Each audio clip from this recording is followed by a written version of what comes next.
Buenos días. Sí, Alejandro Sanz sin duda es de los cantantes españoles trascendentales, ¿verdad? Un mito para muchos. Tiene unas canciones de amor, de desamor, himnos aquí en Latinoamérica. Y lo bueno es que este fin de semana usted tendrá la oportunidad de escuchar un tributo con un artista internacional de primera calidad. Vamos a hablar con don Marvin Araya, director de la Orquesta Filarmónica, para que nos dé los detalles del concierto, de los conciertos. ¿Cómo le va, don Marvin? Buenos días. Muy bien, buenos días, muchas gracias. Sí, es un concierto muy especial para la Orquesta Filarmónica. 7 y 8 de marzo en el Teatro Melico Salazar hacemos lo mejor de Alejandro Sanz. Es un concierto con lo mejor del repertorio, arreglos de orquesta que se van a escuchar por primera vez. Ni Alejandro Sanz ha escuchado los arreglos de estas versiones con orquesta. Entonces para nosotros es muy significativo que la gente venga a vernos en el Melico Salazar, 7 y 8. Las entradas están en entradas.cr para que nos acompañen una noche, 2 noches inolvidables. Gracias, don Marvin. Bueno, y vamos a presentar, por supuesto, el plato fuerte. ¿Cómo está, Fran? Buenos días, muchísimas gracias por acompañarnos. Un placer estar aquí. Tenéis un país hermosísimo y un honor sobre todo también estar de la mano de Marvin. Y ayer tuve la suerte de poder estar ensayando con toda la formación, y aparte de ser unas maravillosas personas, lo cierto que son unos grandísimos profesionales. Gracias. Fran, ¿cuántos años tiene usted de interpretar canciones de Alejandro Sanz? Y es que la gente sepa que internacionalmente usted es el artista de más renombre que interpreta sus canciones. ¿Cuánto tiempo? Bueno, pues prácticamente toda la vida. Yo empecé en la ducha y luego ya después más, ya oficialmente con 25 años, o sea, hace 10 años fue cuando ya empecé oficialmente con mi tributo a Alejandro Sanz. Muchísimas gracias, Fran. ¿Le puedo pedir por favor entonces que nos interprete un pedacito de alguna de las canciones de él? Le cedo el micrófono, maestro. Sí, cómo no. A veces me elevo, doy 1000 volteretas, a veces me encierro tras puertas abiertas, a veces te cuento porque este silencio, y es que a veces soy tuyo y a veces del viento. ¿Cuál otra? Tenemos otra para ahí, para que... Sí, claro, cómo no. ¿Quién me va a entregar sus emociones? ¿Quién me va a pedir que nunca la abandone? ¿Quién me tapará esta noche si hace frío? ¿Quién me va a curar el corazón partido? ¿Quién llenará de primaveras este enero? Y bajará la luna para que juguemos. Dime si tú te vas, dime cariño mío. ¿Quién me va a curar el corazón partido? Muchísimas gracias, Fran. Gracias a don Marvin, y extenderles nuevamente la invitación entonces este fin de semana, y también en las redes sociales de la Orquesta Filarmónica toda la información. Gracias, muchachos. Compañeros, regresamos con ustedes. Canta igualito, se parece muchísimo. Vamos a tener que darnos la vuelta el fin de semana. Muchas gracias, Melissa, por esa información, y también gracias a Fran por esas melodías. Le salen muy bien. Vamos a conversar ahora acerca del hígado graso, porque usted sabía que esto, además de prevenirse, también podría llegar a revertirse. Bueno, eso es justamente lo que queremos.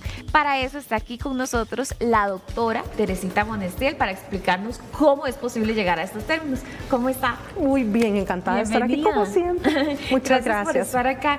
Primero que nada, ¿de qué depende que una persona sea candidata para poder revertir el hígado graso? Ok, muy importante. El hígado es apasionante. Es un tema que me encanta ese tema. Sí. El hígado es uno de los órganos que tiene la capacidad de regenerarse, dependiendo de los estadios, ¿verdad? Si nosotros vamos a la fisiopatología del hígado, normalmente hay grado 1, grado 2, grado 3, y el grado 4 ya sería una fibrosis que se traduciría como una cirrosis. Ok, entonces, si el paciente viene y está en estadios tempranos, nosotros podemos perfectamente revertir un problema de hígado graso. Si estamos en etapa 1, se puede. Total. ¿En 2? También. ¿3? En 3 dependiendo si está en A o B, pero generalmente es muy interesante porque el hígado es uno de los órganos con capacidad regenerativa automática prácticamente. Entonces nosotros, cambiando algunas pequeñas aristas, hábitos, podremos mejorar muchísimo, porque este es un tema muy interesante que muchas personas van a sentirse identificadas porque van a saber que están padeciendo esto y no lo sabían. El hígado no da muchos síntomas hasta que llegamos a tener un proceso ya fibrótico, por ejemplo, donde el hígado se va regenerando pero va produciendo cicatrices. Esas cicatrices se van traduciendo en la fibrosis, que es la cirrosis, donde ya la cirrosis no da síntomas, pero da complicaciones. Y no queremos llegar a esas complicaciones. ¿Por qué razón? Porque ya son muy difíciles de manejar cuando ya están ahí. Sin embargo, no imposible, ¿verdad? ¿Qué pasa si una persona ya se compró todos los números de la rifa, tiene todo para tener hígado graso y quiere saber cuáles serían los pasos para poder empezar a revertir esa situación y prevenir? Genial, es muy fácil. Vamos a cambiar estilo de vida. Por ejemplo, ¿por qué se produce un hígado graso? ¿Cuál es la fisiopatología de un hígado graso? Bueno, es la absorción absoluta de grasa y de azúcar en un hígado que se llena literalmente todo de grasa. Imagínate que en un ultrasonido se ve resplandeciente. Está lleno de grasa. Entonces, si ese hígado está lleno de grasa, pues el corazón, las arterias y todo va a estar igual, lleno de grasa. Ese es el filtro. El hígado tiene varias funciones. El filtro es nuestro laboratorio, por decirlo así. ¿Ves qué interesante? El hígado tiene la función de dar factores de coagulación. Entonces, almacena todos los triglicéridos, colesterol, produce todo el colesterol bueno. O sea, él hace toda la bioquímica del organismo. Produce bilis, etcétera. Ve el caso de doña Ana Lorena. Ella tiene hígado graso moderado y por eso no le dan tratamiento. Entonces, ¿qué puede hacer ella? ¿Qué puede comer? ¿Qué puede hacer para revertirlo? Muy importante. Si ya tiene un grado 2, ¿verdad? Lo que tiene que hacer es dejar de comer absolutamente todos los carbohidratos. Nada. Bajarlo todo lo posible, o sea, no podemos quitar del todo algún alimento porque por algo está en la naturaleza y por algo lo necesitamos. El problema está en el exceso. Yo como exceso azúcar, como exceso carbohidrato, arroz, pan, pasta, chocolates, todas estas cosas que son como muy ricas, pero que usted no come eso. Sí, se ve lindísimo. Porque es bendito, muchas gracias. Exactamente, tiene que comerse en porciones pequeñas, porque tenemos que nutrirnos, pero no exagerar. Entonces, si ella lo que está haciendo es que tiene un grado 2, tiene que bajar el consumo de carbohidratos, tiene que hacer un poquito de ejercicio, ¿verdad? Moverse. Ahora le tenemos unos ejercicios. Tiene que moverse, tiene que comer grasas buenas en el mercado. ¿Cuáles son las buenas? Las grasas buenas son generalmente aguacate, aceite de oliva, frutos secos, que no sean muy oleosos, por ejemplo el maní no, las nueces sí, digamos cierto tipo, macadamia un poquito, etcétera. Entonces tiene que hacer ejercicio, tiene que bajar esto y hay como 3 suplementos en el mercado. ¿Cuáles son esos? Los suplementos generalmente son silimarina, que la silimarina es un suplemento que lo que ayuda es a la regeneración del hígado. También está el LIV52, que lo que hace es ser un hepatoprotector. Eso es importante, ¿verdad? Voy a darle vuelta aquí para que lo veamos bien. Y aquí está única, que solo me quedaba una porque yo la tomo. Porque si la toma, ¿qué es eso? Sí, esto es omega 3, 6 y 9. Repitamos entonces esos 3, por favor. Silimarina, LIV52 y el omega 3, 6 y 9. 6 y 9. Entonces, ¿este combo nos va a ayudar una por día o cuántas? Una por día generalmente. Lo importante, cuando yo ya detecto que tengo un hígado graso, porque me hicieron una ecografía, porque tengo un reporte, hágase todo el perfil lipídico y el perfil hepático. ¿Por qué razón? Porque nosotros nos vamos a, digamos, como a orientar un poco con las transaminasas, con las bilis, con las fosfatasas. Todo eso es importante. ¿Por qué razón? Porque eso nos va a ir indicando la mejoría de nuestro hígado. Ahora, importantísimo, casi fundamental. Si usted es una persona que tiene una enfermedad crónica, que tengo diabetes, hipertensión, hipotiroidismo, y yo tomo un combo de pastillas, por ejemplo, ibersartán, hidroclorotiazida, amlodipina, aspirinita, levotiroxina, o sea, todo ese combo, sepa que todas esas pastillas van a tener un metabolismo por su hígado. Entonces, ¿qué es lo que está pasando? Vamos a tener una posible afectación, entonces tenemos que ayudarnos. ¿Cuál es el problema de este siglo? ¿Por qué es que estamos teniendo tanto hígado graso? Estamos abusando de la comida rápida. No tengo nada contra la comida rápida, pero sigamos cocinando, como siempre lo digo. Sí, toda cocinemos la vida. en casa, cocinemos Casero. algo casero. No utilicemos aceites vegetales, por favor. Se ha visto que el aceite vegetal hace y produce una inflamación crónica. Entonces eso es importante. Carly pregunta, ¿qué tan bueno es la alcachofa para el hígado? Sí, es buena. O sea, todo lo que utilicemos de forma natural, en medida, y que no haga reacción con ninguno de los medicamentos que tomamos, por ejemplo, para uno de unas enfermedades crónicas, no nos va a dar problemas. Por ejemplo, la alcachofa, lo que tenemos que tener cuidado es que si usted toma algún antihipertensivo o toma algún diurético, él va a cortar un poco el efecto. Entonces, sepa que tiene que tomarlo a las horas que no toma el antihipertensivo. Okay. Por ejemplo, si tomo Ibersartán en la mañana de 150 miligramos y lo tomo en la noche porque quiero mantener, o sea, nosotros a veces mantenemos 24 horas de esa función, entonces tomémoslo al mediodía para que no haga reacción o que no haga efecto adverso. Tenemos también la fibra. ¿Por qué es importante la fibra y cuál recomienda para esto en particular? La fibra, ojalá, lo ideal de la fibra es que usted se coma la manzana con cáscara. Sí, la fruta con cáscara, esa es la mejor fibra. Pero si no, en el mercado existen varias. Tenemos aquí varias. Esto es café. ¿Café? ¿Verdad? Sí, café, porque también vamos a hablar del café, pero estas son fibras diferentes. Ok. Porque la fibra lo que va a ayudar es a que podamos botar toxinas, eso va a ayudar a disminuir radicales libres, va a ayudar a que podamos comer antioxidantes y eso va a ser un balance perfecto. En la vida nada debe comerse en exceso y debe de haber un balance. Es igual que con la salud. Nosotros podemos probar un pedacito de pan, podemos comer un pedacito de pan. O sea, ahora hay miles de opciones de pan deliciosos, otras cosas, pero hagámoslo medido. Medido. Y el café también medido. ¿Y por qué este café se ve como blanco, doctora? ¿Qué Porque es? tiene un poquito de leche, es que sí no es café. Es que... Sí, bueno, es que ese café era el que yo tenía y yo tomo, ¿verdad? Qué linda. Entonces, ese es el que yo tenía. Yo decía, ¿será que tiene algo para la salud? El leche. El café no lo que va a hacer es ayudar a ralar y obviamente hay miles de funciones del café. Inclusive el hecho de que el café haya tenido tan buen auge e importancia, ¿verdad?, a nivel de la salud. Claro, no es igual que yo sea una persona que tomo 20 tazas de café, que eso va a tener sobreestimulado mi sistema nervioso. Mucho. Es demasiado, porque hay personas que andan muy irritables y uno le dice, ¿cuántas tacitas de café te has tomado? 8. Y la persona... Ahí está el toque, ahí está.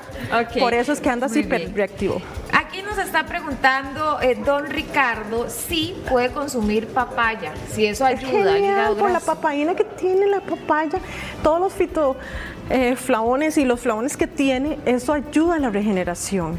¿Verdad? Eso es importante. Ahora, recordemos que las frutas también tienen azúcar. No es el azúcar como la sacarosa, es una fructosa, pero obviamente podemos comerlo en pequeñas cantidades. Todo lo podemos comer, pero en cantidades pequeñitas. Muy bien. Dice Helen, ¿qué puede tomar para prevenir el hígado graso? Muy bien, genial. Ahora estamos en la prevención, que eso es lo más importante. ¿Para qué actuar ante un efecto, digamos, ante un trastorno agudo si no podemos prevenir? La prevención es con jugos verdes. Todos los días. ¿Por qué? Porque es un antioxidante. Ahora porque llego a hacerlo. Sí, claro, porque si yo no como mucha vegetal y mucha verdura, a veces por lo rápido, por esto, por el otro, entonces un juguito verde bien concentrado con remolacha, con pepino, con manzana verde, con el combo de lo que haya. Sí, con el combo de lo que haya en la refri. Todo bien. lo antioxidante es importante para erradicar. Vea qué interesante la pregunta de Patricia. Dice, ¿qué opina sobre la manteca de cerdo? Genial, es mejor, claro que sí. Imagínate que esa es una pregunta muy importante. Hemos visto que el cocinar con aceites vegetales produce inflamación crónica a nivel sistémico. ¿Qué significa eso? Bueno, son pacientes que van a tener más problemas porque vamos a acumular más placas de ateroma y un montón de cosas más y vamos a estar lipoinflamados. Esas personas que dicen, yo hago dieta y no bajo, ¿qué será? Es porque usted está usando un mal aceite. Tiene que usar, bueno, ahora hay más estudios para que sustentan eso, ¿verdad? Que utilicemos un aceite de manteca de cerdo o aceite de oliva o aceite de coco, importantísimo. Sí, y entre los ácidos grasos buenos que estábamos hablando ahora, el aceite de coco es importantísimo. Ahora los expertos dicen tienes que tomarte una cucharadita de aceite de coco y eso hace que tengas más lucidez, mejora la circulación a nivel cerebral, previene Alzheimer, previene demencia, buenísimo, etcétera. Francini quiere preguntarle porque ella se hizo un examen de sangre. Ajá. Le salió la transaminasa oxalacética en 140 y la transaminasa piruvico en 130. Ajá, bueno, tiene que ir a verse, dígale. Eso es señal, cuando las transaminasas son uno de los exámenes que salen dentro del perfil hepático, que es lo importante. Estamos viendo que hay un proceso obstructivo o un proceso de insuficiencia, o sea que ese hígado no está funcionando como debe de ser. ¿Qué es lo que se hace? Se va donde el doctor, se le pregunta, se le pide por favor, generalmente el doctor le va a dejar el ultrasonido, va a revisarlo y van a darle un control. ¿Verdad? A nivel privado hay diferentes formas de manejar este tipo de hígado, ¿verdad? Por ejemplo, si es un hígado graso, grado 1, 2, entonces vamos a darle 2 suplementos. O que eso es importante, no podemos abusar de los suplementos. ¿Por qué? Porque todos se metabolizan por el hígado. Por ejemplo, tengo pacientes que vienen que me dicen, Doc, es que me tomo 2 de calcio, 2 de magnesio y tomo como 6 cosas. Entonces hay que hacerlo en orden, ¿verdad? Porque todos son buenos, pero no en exceso. Igual, las pacientes que vienen y me dicen, Doc, yo todos los días me tomo un acetaminofén para dormir, si no, no puedo dormir porque el acetaminofén me da sueño. No, el acetaminofén no da sueños, solo que ella se relaja porque ya como que su cuerpo se preparó para poder dormir. El mental, pero un acetaminofén por día, por 10 años, es demasiado. Sepa que va a tener un problema hepático. Okay. Doctora, nos quedó tarea aquí. Ahorita nos quedamos contestando. Muchísimas gracias. Muy amable. Estoy feliz, con mucho gusto. Muy linda, gracias, doctora. Continuamos, Charlene, Diego. Aquí yo estoy bien acompañada, bueno, obvio con Dieguito y también llena de frutas, vean, zapote, granadilla, mango, aprovechando el verano y este multicolor que nos regala la naturaleza, además del dulcito de la fruta que no puede faltar. Qué rico, Charlene. Hoy nos acompaña Luis Diego Salazar y Nancy Brenes, a ambos les damos los muy buenos días, gracias por estar con nosotros. Luis Diego, ¿cómo sabemos primero las ventajas de tener estas frutas de temporada? ¿Qué ventaja nos da? La ventaja son 3 cosas, que es una fruta más saludable porque la carga química por ser de temporada disminuye, otra es la maduración, que se aprovecha más el dulce, y lo principal en este momento es el precio. Entonces la fruta en temporada siempre va a ser cómoda porque los árboles están esperando el verano para explotar en el fruto y entonces darnos toda esta variedad que es muy importante, que en invierno muchas veces no podemos disfrutar alguno de estos productos. Y hablando de la variedad, hablemos sobre esto. ¿Qué es esto que tenemos acá? La delicia del caimito. El caimito es una fruta muy particular porque es típico de verano. Entonces es una fruta que es muy dulce, es muy poco conocida porque no se da tanto, tal vez como el mango, que es para exportación, y la delicia de este producto es muy versátil porque usted lo puede llevar para una merienda y en la playa. Este es el producto que no puede faltar en ese momento. Deja como un saborcito como, no sé, como pegajoso, ¿verdad? En la boca. Lechoso. Sí, es como lechoso, exacto. Pero porque es que el caimito en mi casa da cosecha cada 2 años. Porque es un producto en el cual muchas veces con estos cambios de temperatura por el cambio climático se tensa mucho. Entonces muchas veces la flor la aborta el caimito, tal vez en temporada donde debió haber estado cosechando, siendo fecundada por las abejas, polinizada por las abejas, y entonces ese es el problema. Entonces hay temporadas que han estado bajando, pero este año al parecer pinta una temporada muy prometedora. Luis Diego, ¿en qué lugares del país hay caimito en este momento? La zona caribeña es muy buena para el caimito definitivamente, pero también en lugares como Orotina, que es la ciudad de las frutas, y en Parrita se da.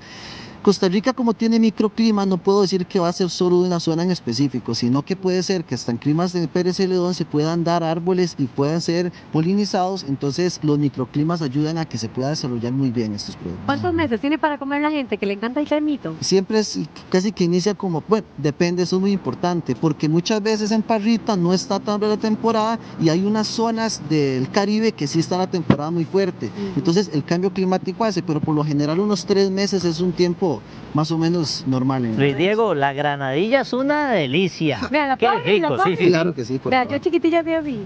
Ajá, claro.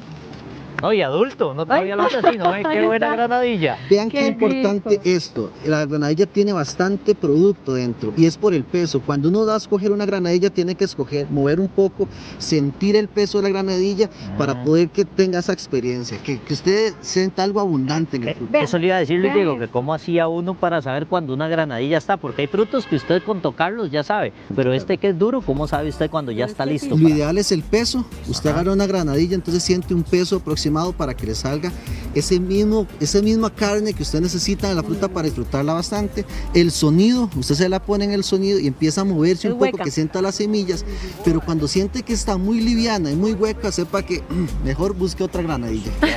Está seca, ya no está esponjadita. Está más deshidratada. Vea, sí. Nancy, y usted también aprovecha la frutita entonces para hacer preparaciones bastante novedosas. Sí, aprovechamos todas las frutas de temporada para hacer sabores así deliciosos y aprovechar ahora que está tan de moda la tendencia de sabores michelados. A ver, estos son como bowls que usted hace. ¿sí? Ajá, sí. ¿Cuáles son las mezclas?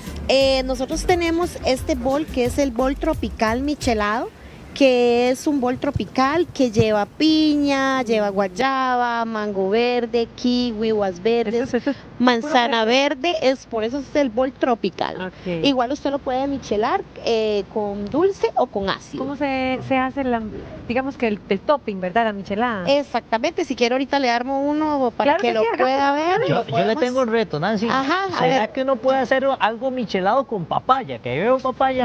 Sí, claro que sí, cualquier fruta la puede michelar y es delicioso el sabor que le da si lo hace, por ejemplo, con chamoy y con tajín. Son sabores muy diferentes y muy novedosos. Hagamos el bowl entonces, ¿no? Vamos a ver, ok. ¿Por qué empezamos? Vamos a empezar Voy a poner poniéndole, vamos a empezar michelando un poquito el vasito con chamoy. Le vamos a poner piña. Ajá. ¿Qué Abuela. es el chamoy? El chamoy es una mezcla, es un poquito picosa, es un sabor muy tradicional, muy Es diferente. mexicano, es diferente realmente y es muy rico, Ok. muy rico. ¿Con qué seguimos? Se le pone piña, se le pone otra capita de guayaba. La guayaba usted la aderezó, ¿verdad? No, ahorita no, esta no. Ah, no, Ahorita esa sí. le Nada más ponemos, está picadita. ajá, le ponemos así y aquí le vamos a poner un poquito de sal. Ajá. Ujú. Ahí, eso. Ese bol está rico, grandote. rico. Es un bol gigante, se le pone un poquito de sal, después le vamos a poner el mango. ¿Se imaginan en la playa uno con esto? Ah, sí, El manguito que esté así como pintoncito. exactamente. Qué rico se ve. Ujú, sí.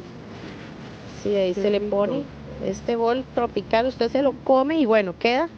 Yo no sé si la Como gente un se almuerzo también. le está Queda pasando esto que se me hace la exactamente. boca agua. Sí, ajá, Qué exactamente. limoncito ahí, yo digo, bueno, ¿en qué momento se le echa limón? Sí, exactamente. Entonces, ¿Qué más? se ¿Qué más? decora ahí bien bonito.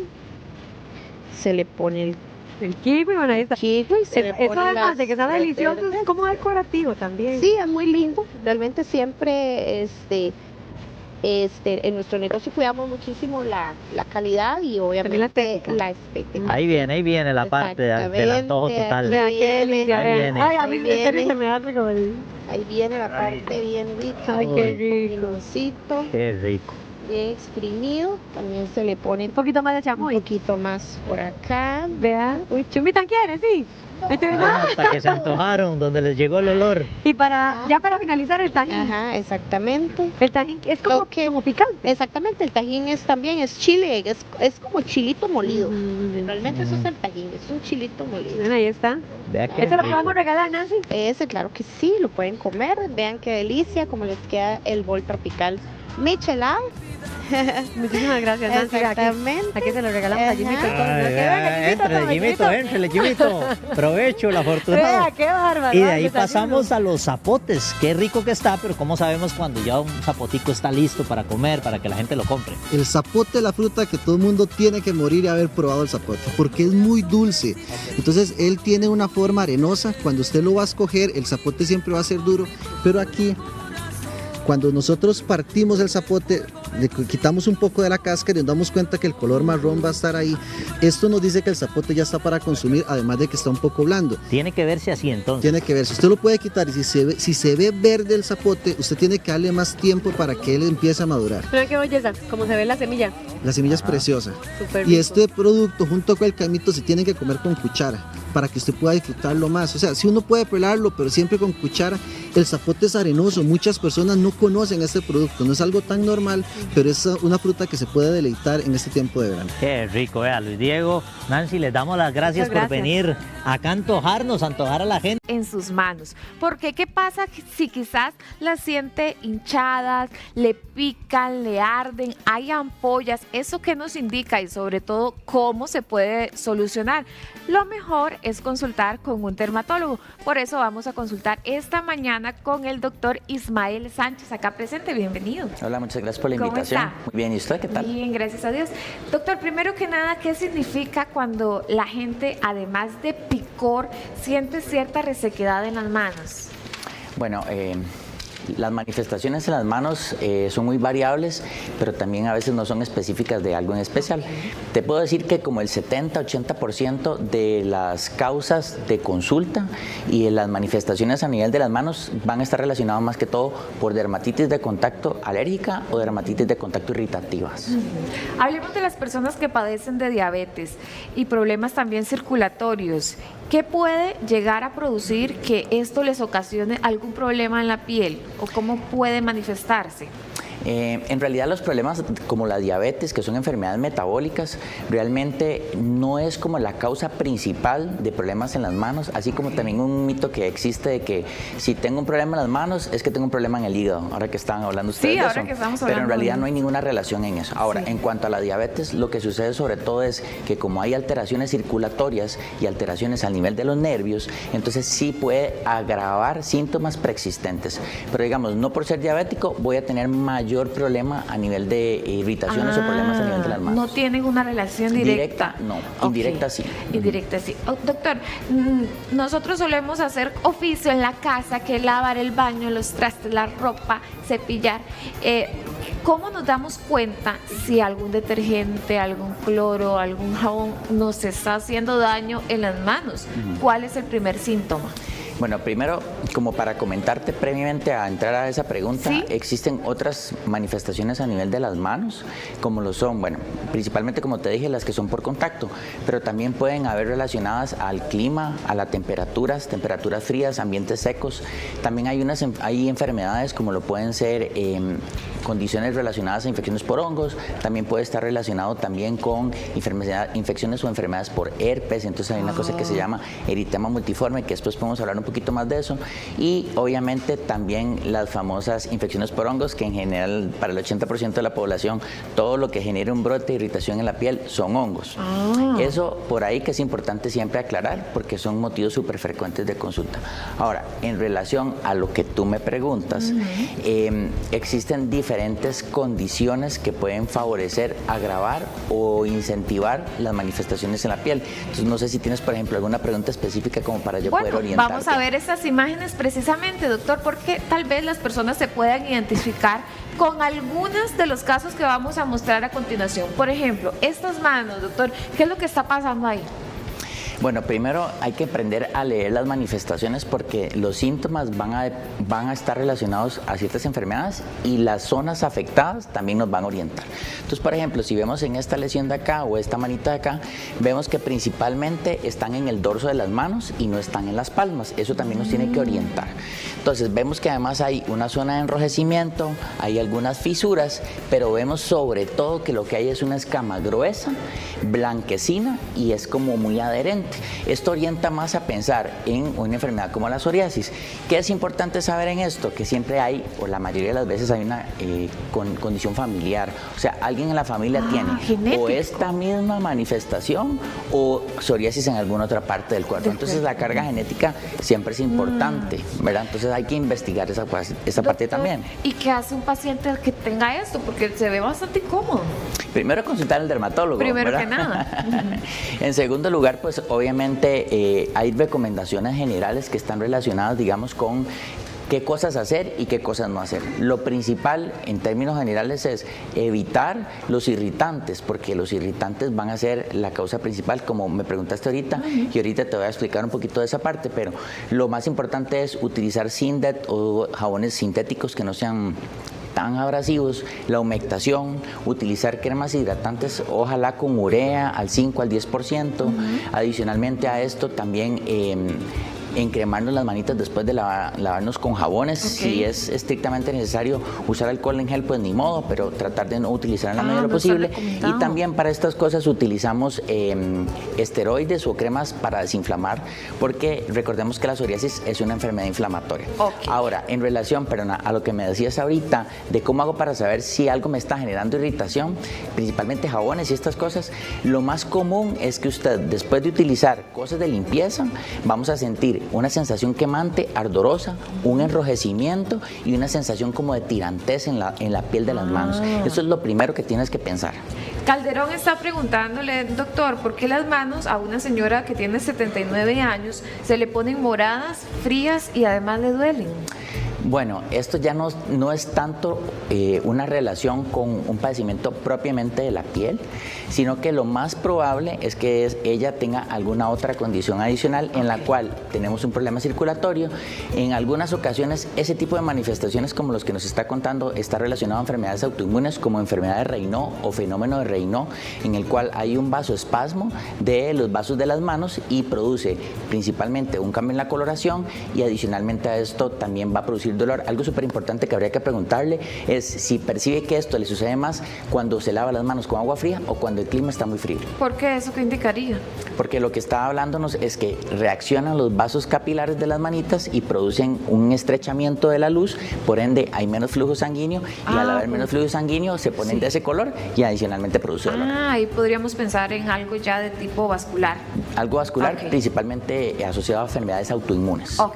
Vea el caso de Idalia, porque ella dice que siente un hormigueo, no que se le duerme, que le hormiguea las manos, específicamente va desde la mano hasta el antebrazo y llega al codo, o sea, toda esta parte de acá, perdón, esa parte. ¿Por qué será? Te voy a responder la pregunta, pero realmente no está relacionado con problemas dermatológicos. Generalmente cuando estamos hablando de una sensación de adormecimiento, hormigueo, algunas veces incluso con pérdida de la fuerza muscular, está más relacionado con problemas neurológicos, llámese compresiones nerviosas o incluso problemas cervicales, en los cuales hay una compresión de la raíz nerviosa y esto produce una alteración de la percepción de las sensaciones a nivel de la piel. Entonces es algo secundario. Es secundario, muy bien. Sol nos cuenta que a ella le pasa que el jabón de lavar los trastes siempre le da alergia, lo que hace es estar cambiando y cambiando, pero es mucho porque hasta se le hacen cortadas. Entonces, ¿qué puede hacerte? Hay que lavar los trastes. Claro, por supuesto, ni modo que no nos usemos, ¿no? ¿Cierto? Gusta. Pero bueno, esta pregunta es súper interesante porque tal vez es de las cosas más frecuentes que uno observa y ve en los pacientes. Entonces, ¿qué es lo que sucede? Como te dije, más o menos el 70-80% de las manifestaciones en manos están relacionadas a irritantes. ¿Cuáles son los irritantes frecuentes que nosotros recomendamos controlar? Jabones de lavar, en general ropa, platos, detergentes, desinfectantes, solventes y productos de limpieza en general. Entonces, ¿qué es lo que sucede con esto? La piel, al igual que cualquier otra parte de nuestro cuerpo, está invadida, ¿no? Pero sí como hay involucrado ahí el sistema inmunológico. Y el sistema inmunológico simplemente es un ente que patrulla. Ahora que estamos con el tema de patrullajes, ataques y demás. Entonces, ¿qué es lo que sucede? Que cuando hay una sustancia en la cual tu piel se puso en contacto, así como comidas, así como cosas respiratorias, te pones en contacto con algo, tu cuerpo después de cierto tiempo puede decir, ya no lo acepto más. Entonces, ¿qué es lo que sucede? Él va a generar una reacción inflamatoria por contacto y eso queda sensibilizado. Cada vez que yo me vuelva a exponer a la misma sustancia, mi cuerpo va a volver a reaccionar en esa zona. Por ejemplo, si ella en lugar de ponérselo en las manos se lo pusiera en las piernas, generaría exactamente la misma reacción, porque el sistema inmunológico patrulla. Entonces, ¿qué es lo que tenemos que hacer en estos casos? No podemos, como dice usted, dejar de lavar los platos, ¿sí? Pero lo que se recomienda, bueno, existen lavadoras de platos, digamos, ¿no? Pero digamos, lo que uno recomienda en estos casos es utilizar un guante de algodón. ¿Algodón? Y encima un guante de hule, no usar látex, no usar nitrilo, porque tienen poros, algunas veces tienen microfisuras y entonces lo que sucede es que es peor, el producto entra ahí, queda súper en contacto con las manos durante el tiempo que estés haciendo, la actividad que estés haciendo, y entonces genera mayor irritación. Entonces lo más recomendable siempre va a ser evitar el contactante. Ay, claro, tiene razón, doctor, nunca lo había considerado, o sea, se pone el guante de algodón y encima el de lavar los trastes, claro, así no hay contacto. Ahora, algo importante, mucha gente dice, no, es que voy a lavar solo un vasito, no pasa nada. Sí. Pero usted lava un vasito y obviamente volvemos a lo mismo. Por más pequeña que sea la exposición, siempre va a haber actividad. Siempre hay exposición. Correcto. Alex dice que cómo puede saber, ahora que usted mencionó lo de las alergias, si es alérgico a alguna picadura de insecto. Existe una entidad específica que se llama prurigo por insectos, en el cual generalmente cuando tenemos una picadura de alguno de los que tenemos acá en nuestro país o en el trópico principalmente, va a generar una reacción en la cual se va a hacer una roncha muy grande, ¿verdad? En comparación con tal vez otra persona que la pica algo y es algo pequeño. Entonces generalmente la forma de saberlo es ese. ¿A qué? Pues no es tan fácil porque a veces la gente cree que uno puede mandar pruebas de alergias en general y que se van a evidenciar absolutamente todas las cosas que existen, pero realmente no es así. O sea, realmente es como muy específico lo que se va buscando. Entonces, ¿cómo podemos saber si hay alergia a alguna picadura a un insecto? Básicamente la respuesta es clínica, se genera la exposición, hay una picadura y después de eso va a ser una roncha que va a ser un tamaño muy grande y va a durar varios días. Giselle padece de psoriasis y hace algunos días ella se tomó un antibiótico muy fuerte y desde eso la uña se le levanta en escamas como tostadas. ¿Eso por qué y cómo puede solucionarlo?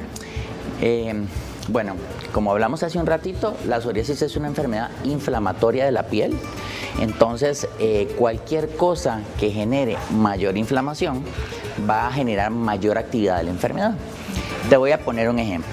Cuando estamos enfermos o hemos pasado por algún proceso en el cual genere mucho estrés biológico, o sea que tu cuerpo haya tenido que defenderse de algo, usualmente como consecuencia va a aumentar la inflamación en otras zonas del cuerpo, sobre todo si ya tenemos enfermedades inflamatorias.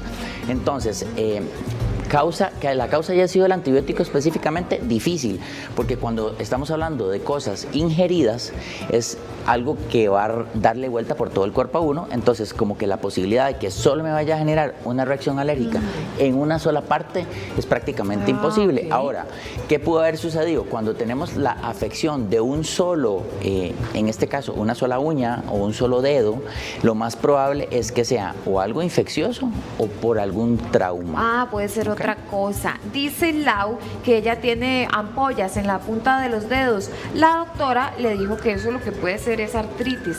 Y ella pregunta, ¿eso es posible? Ampollitas en las puntas de los dedos y artritis. ¿Sí? Bueno, nosotros sabemos que hay una continuidad en ciertas estructuras. Por ejemplo, existe una continuación de las articulaciones interfalángicas, que son las de los dedos, y esto se continúa con las uñas. Entonces, por eso, cuando hay personas que padecen, por ejemplo, de dolores articulares en las articulaciones de los deditos y hay alteración de las uñas, esta continuación es muy frecuente en pacientes que tienen psoriasis de las uñas y tienen artritis psoriásica. Ahora, cuando tenemos ampollitas o microvesículas, que tal vez es otra entidad que a veces vale la pena recordar, que se llama eczema deshidrótico o deshidrosis, básicamente lo que hay son microvesículas generalmente en las palmas o a los lados de los dedos y generalmente son muy pruriginosas, o sea que pican muchísimo y empeoran cuando estamos muy estresados o cuando hay mucha resequedad. Entonces lo que habría que analizar analizar en el caso específico de ella si realmente lo que está teniendo es una manifestación de piel de la artritis, que puede pasar, y otra es que tenga alguna otra cosa. A veces los médicos cometemos el error de que queremos encasillar todas las manifestaciones de un paciente a una sola entidad, y no necesariamente sucede así. O sea, podemos tener más de una cosa al mismo tiempo, entonces nos toca como desmenuzar un poquito eso y poder orientar al paciente para que pues obviamente tenga una mejoría de su calidad de vida, ¿no? Doctor, le agradezco mucho y tenemos tarea. Ve un montón de preguntas. Nos quedamos siempre haciendo. Hay tarea. Bueno, alguien, gracias, doctor. A ustedes. Rafa. Gracias, Mari. La chía, el girasol, el ajonjolí, la avena podrían hacer que su pan tenga mucho mejor sabor y además que se enriquezca a nivel nutricional. Jorge Durán, el chef, y está también con nosotros María Mercedes, quien es especialista en toda la parte de semillas. Jorge, ¿por qué es recomendable incorporar semillas al pan para mejorar su sabor? Buenos días. Buenos días, Rafa. Sí, además de que me da textura, me aporta también diferentes matices en temas de sabores, podemos complementar a los diferentes rellenos las diferentes semillas, ¿verdad? Y por supuesto en la parte nutricional, ¿verdad? Me va a dar un aporte enriquecedor. María, muy buenos días para usted también. Cuéntenos cuáles son las semillas que podemos encontrar y que más valor nutricional nos van a aportar. Ok, tenemos por lo menos lo que es la almendra. Tenemos lo que es la pasita, lo más importante, tenemos el marañón, por acá tenemos la nuez de nogal, la semillita de calabaza que también va en el pan. Claro. Y tenemos por acá lo que son estas semillitas. Que también nos podrían funcionar. Ahora bien, Jorge, arranquemos con este pan que tenemos acá. ¿Qué utiliza usted para este pan? Ok, acá utilizamos almendras y arándanos. Ah, muy bien. ¿Verdad? Entonces es parte también de ese contraste entre algo dulce, algo que me dé cierta textura para complementar los diferentes panes. ¿Podemos ver la textura del pan? Claro, por supuesto. Que es como muy crujiente. Ahora, la masa, digamos, no lleva avena molida. No, podemos perfectamente utilizar otros tipos de harinas perfectamente. Con permiso, para partir otro pedacito y que lo podamos ver bien en pantalla. Correcto. Podemos perfectamente utilizar otros tipos de harinas complementarias a base de avena, multigranos. Perfectamente podemos utilizar harina de almendras, pero sí, la textura es riquísima. Correcto, ¿verdad? Eso es lo que buscamos, ¿verdad? Una textura pues más crujiente, ¿verdad? Y que dentro me den también esos matices de sabores y de texturas que me da la almendra y los arándanos.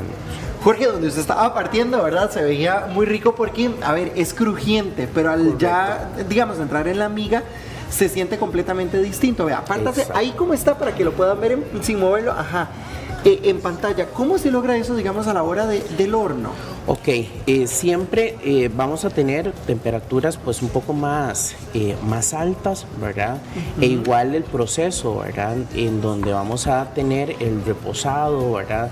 Mucho también tiene que ver si lo estamos haciendo a base de una masa madre, ¿verdad? Que me va a dar ciertas texturas, ¿verdad? Y matices pues distintos a tal vez a un pan que ya es un poco más procesado. Ahora bien, María Mercedes, ¿cómo logramos identificar en este caso las almendras, ¿verdad? Que era lo que nos hablaba Jorge. ¿Cómo reconocemos que la almendra no esté vieja, digamos, que no esté añeja? Exacto, por lo menos esta está fresca. Al momento que usted la va a ingerir, ella es crujiente. Claro. Ajá. Cuando ella ya está añeja, totalmente es como un hule. Pero digamos, uno a simple vista, ¿verdad? De estas que tenemos acá, ¿cómo las podemos identificar? Se ponen más oscuras cuando están añejas. Oscuritas, totalmente. Okay. Entonces, siempre que queramos una almendra, tiene que estar como de ese tono cafecito. Exactamente. Si ya está más oscuro, huloso. Huloso, huloso, no está crujiente, entonces ya no está, ya caducó. Claro, totalmente. Es completamente distinto. Ahora bien, Jorge, cuando hablamos de aquel otro pan que también tiene avena en la parte de arriba, ¿qué lleva este otro pan que igual es de masa madre? Ok, sí, correcto. Acá lleva el tema de la avena y semillas de calabaza. Ah, ok, súper, ahí está. Okay. Semillas de calabaza. Igual, exacto, igual es parte también de experimentar los diferentes sabores, ¿verdad? Que es lo que quiero. Así, nada más para verla, qué rico se ve el pancito, ¿verdad? Por dentro. Igual podemos implementar desde linaza, semillas de chía, ¿verdad? Para complementar también si tenemos algún régimen alimenticio y tenemos que incorporar pues, diferentes semillas, etcétera, podemos perfectamente hacerlo. Hemos hablado de mezclar 2 o 3 tipos de semillas en el mismo pan, pero Jorge, ¿cuántas semillas podemos mezclar en uno mismo que se lleven bien, digamos, que no nos vayan a competir en sabor o de repente en la textura del pan? Sí, muy importante. Por ejemplo, si voy a tener nuez de nogal y ya le quiero meter, no sé, alguna otra semilla como macadamia o inclusive hasta el mismo maní, que ya son sabores fuertes, pues sí va a haber una competencia entre ellos. O, por ejemplo, la linaza y la chía, que me van a dar texturas completamente diferentes, entonces es ir como seleccionando una que prevalezca y otra que me vaya a complementar, ¿verdad? Que no sean sabores que vayan a competir dentro de la elaboración. ¿Semillas de? Esta tiene semillas de calabaza, chía y avena. Ahora viene, María Mercedes, si uno compra, por ejemplo, las semillas de calabaza, ¿cómo las guarda en la casa? Porque tal vez no las vamos a usar todas y no queremos que se nos pongan malas. Ok, en caso, todo se tiene que guardar en trastecitos de vidrio, recipiente de vidrio, viene, lo tapa, o igual puedes guardarlo o sellarlo en la bolsa polipropileno. Eso te va a rendir hasta el momento de la caducación. ¿Eso lo tengo que meter en refrigeración? Si quieres, sí, pero luego de tenerlo en la refri, ya no lo puedes tener en temperatura ambiente, porque se te daña totalmente. Claro. Ahora bien, Jorge, pasemos a aquel otro pancito que tenemos de aquel lado, más oscurito. ¿Este qué lleva? Ok, acá tenemos nueces, miel y cebolla. ¿Cómo? ¿Miel y cebolla? ¿Cómo está eso? Correcto. Entonces vemos cómo tenemos pues diferentes matices, cebolla qué bonito, caramelizada. porque por dentro tiene un color vacilón. Correcto. Como una beta. Exacto. Entonces ves, volvemos con el tema de los matices en donde vamos a arrancar el pedacito para que lo podamos exactamente. ¿Cómo logramos ese color azul? ¿Eso qué lo aporta? La parte igual de cuando vamos a caramelizar el tema de la cebolla, correcto. O sea, entonces, cebolla morada. Exacto, entonces me va a dar esos matices y esos sabores, y a la vista pues también me crea ese contraste completamente. Repasamos qué lleva ese pan, porfa. Ok, tenemos tenemos cebolla caramelizada, morada, miel y nueces. Ese lleva miel, nueces y cebolla caramelizada. Correcto. ¿Cuánto antes cocino la cebolla antes de incorporarla a la mezcla para que nos genere muy buen sabor, pero también esa vetita? Exacto. Bueno, la cebolla vamos a caramelizarla, vamos a dejarla después a temperatura ambiente para poder incorporar a las masas. Todo lo que yo vaya a incorporar en una base de masa tiene que ser a temperatura ambiente, ¿verdad? No lo podemos sacar del sartén para incorporarlo porque me cambia completamente la textura de la mezcla o de la masa como tal. María Mercedes, ¿cómo seleccionamos correctamente una cebolla que nos vaya a funcionar para una mezcla de un pan? ¿Qué características debe de tener?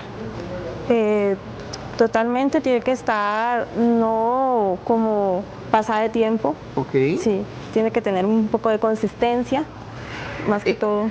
Ahora, George decía que lo hizo con una morada. ¿Se puede hacer también con blanca?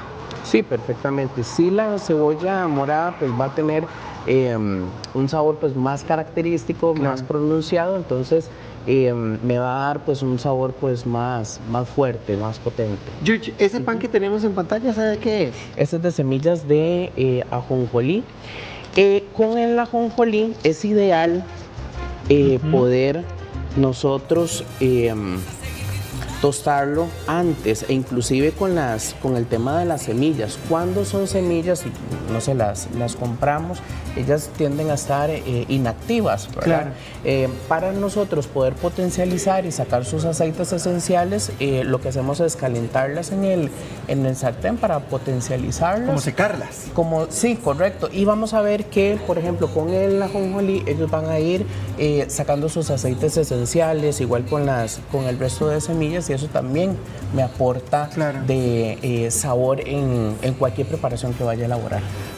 Ahora bien, María Mercedes, yo veo que además de semillas tenemos estas otras especias. ¿En qué tipo de panes podríamos implementar, por ejemplo, la canela o el clavo de olor? La canela la puedes utilizar por lo menos en el pan de canela, le dicen normalmente. El clavo de olor es para que le dé la consistencia y el sabor. Claro. Ahora bien, Jorge, denos unos tips de cómo se hace la mezcla, porque cuando uno piensa, por ejemplo, en chía, la chía suelta como el mucílago cuando ya toca algo que la humedece. ¿Cómo lo hacemos? Lo ideal es mantener siempre secas. Lo que hacemos es tostarlo un poco, ¿verdad? Igual para crear esa capa protectora. En sartén, perfectamente, lo que hacemos es secarlas, ¿verdad? Y ya la podemos a temperatura ambiente incorporar. Entonces acá lo que hacemos es, esta ya es la base de la masa madre, ¿verdad? De la masa como tal. La chía también, en este caso, se tiene que secar. Sí, correcto. ¿Cuánto tiempo? ¿Lo puedo hacer en el hornito el pan? Puedes perfectamente hacerlo en un hornito, en una base, ¿verdad? Como una bandeja, etcétera. Si tenés el tiempo o querés hacer algún tipo de cantidad pues un poco más onerosa, entonces nos ahorramos el proceso en esa parte. Igual, por ejemplo, con las semillas de marañón, con las almendras, etcétera, ¿ok? Acá nada más vamos incorporando y vamos formando. ¿Cómo hay que darle mucha vuelta, Jorge, para que quede bien? No, por ejemplo, aquí ya la base ya está procesada, ¿verdad? O ya está la masa leudada como tal. Igual lo vamos a dejar reposando un tiempo. Sí es importante poner en el tazón donde estamos trabajando un poquito de grasa, ¿verdad? Para que no se nos pegue, pero vean que es una masa súper maleable, sin ningún problema. Jorge, si uno quisiera que quede como este pancito de aquí, ¿verdad? Que tiene avena en la parte de arriba, que ya nos explicó María Mercedes que hay que taparla, ¿verdad? Sí. Detalle importante. Le ponemos en qué momento para que nos quede así envuelto el pan, pero no el interior. Ok. Lo dejamos, primero vamos a hacerlo en la parte inicial, lo vamos a bañar. Y ya cuando vemos que el pan ya le ha dado un poco más, ¿verdad? O ya ha crecido, podemos incorporar una capa de avena. O arriba nada más. Arriba, exacto. ¿Le pongo algo para que no se me queme en el horno? No es necesario porque como lo estás incorporando al final de la cocción, por así decirlo, no pasa nada. María Mercedes, por ejemplo, el marañón, esta harina, también todas, digamos, lo tapamos en refrigeración. Todo totalmente tiene que estar tapado. Mientras él puede estar en temperatura ambiente, por lo menos yo en el local lo tengo todo en temperatura ambiente. Ya usted, si usted lo quiere poner en el refri, lo tiene que mantener dentro del refri, porque al sacarlo él se le va a poner suave, todo blando. Dios libre, Dios libre. Perfecto, muchas gracias a Jorge y a María Mercedes. Damos un despliegue de color y sabor. Muy amables. Con gusto.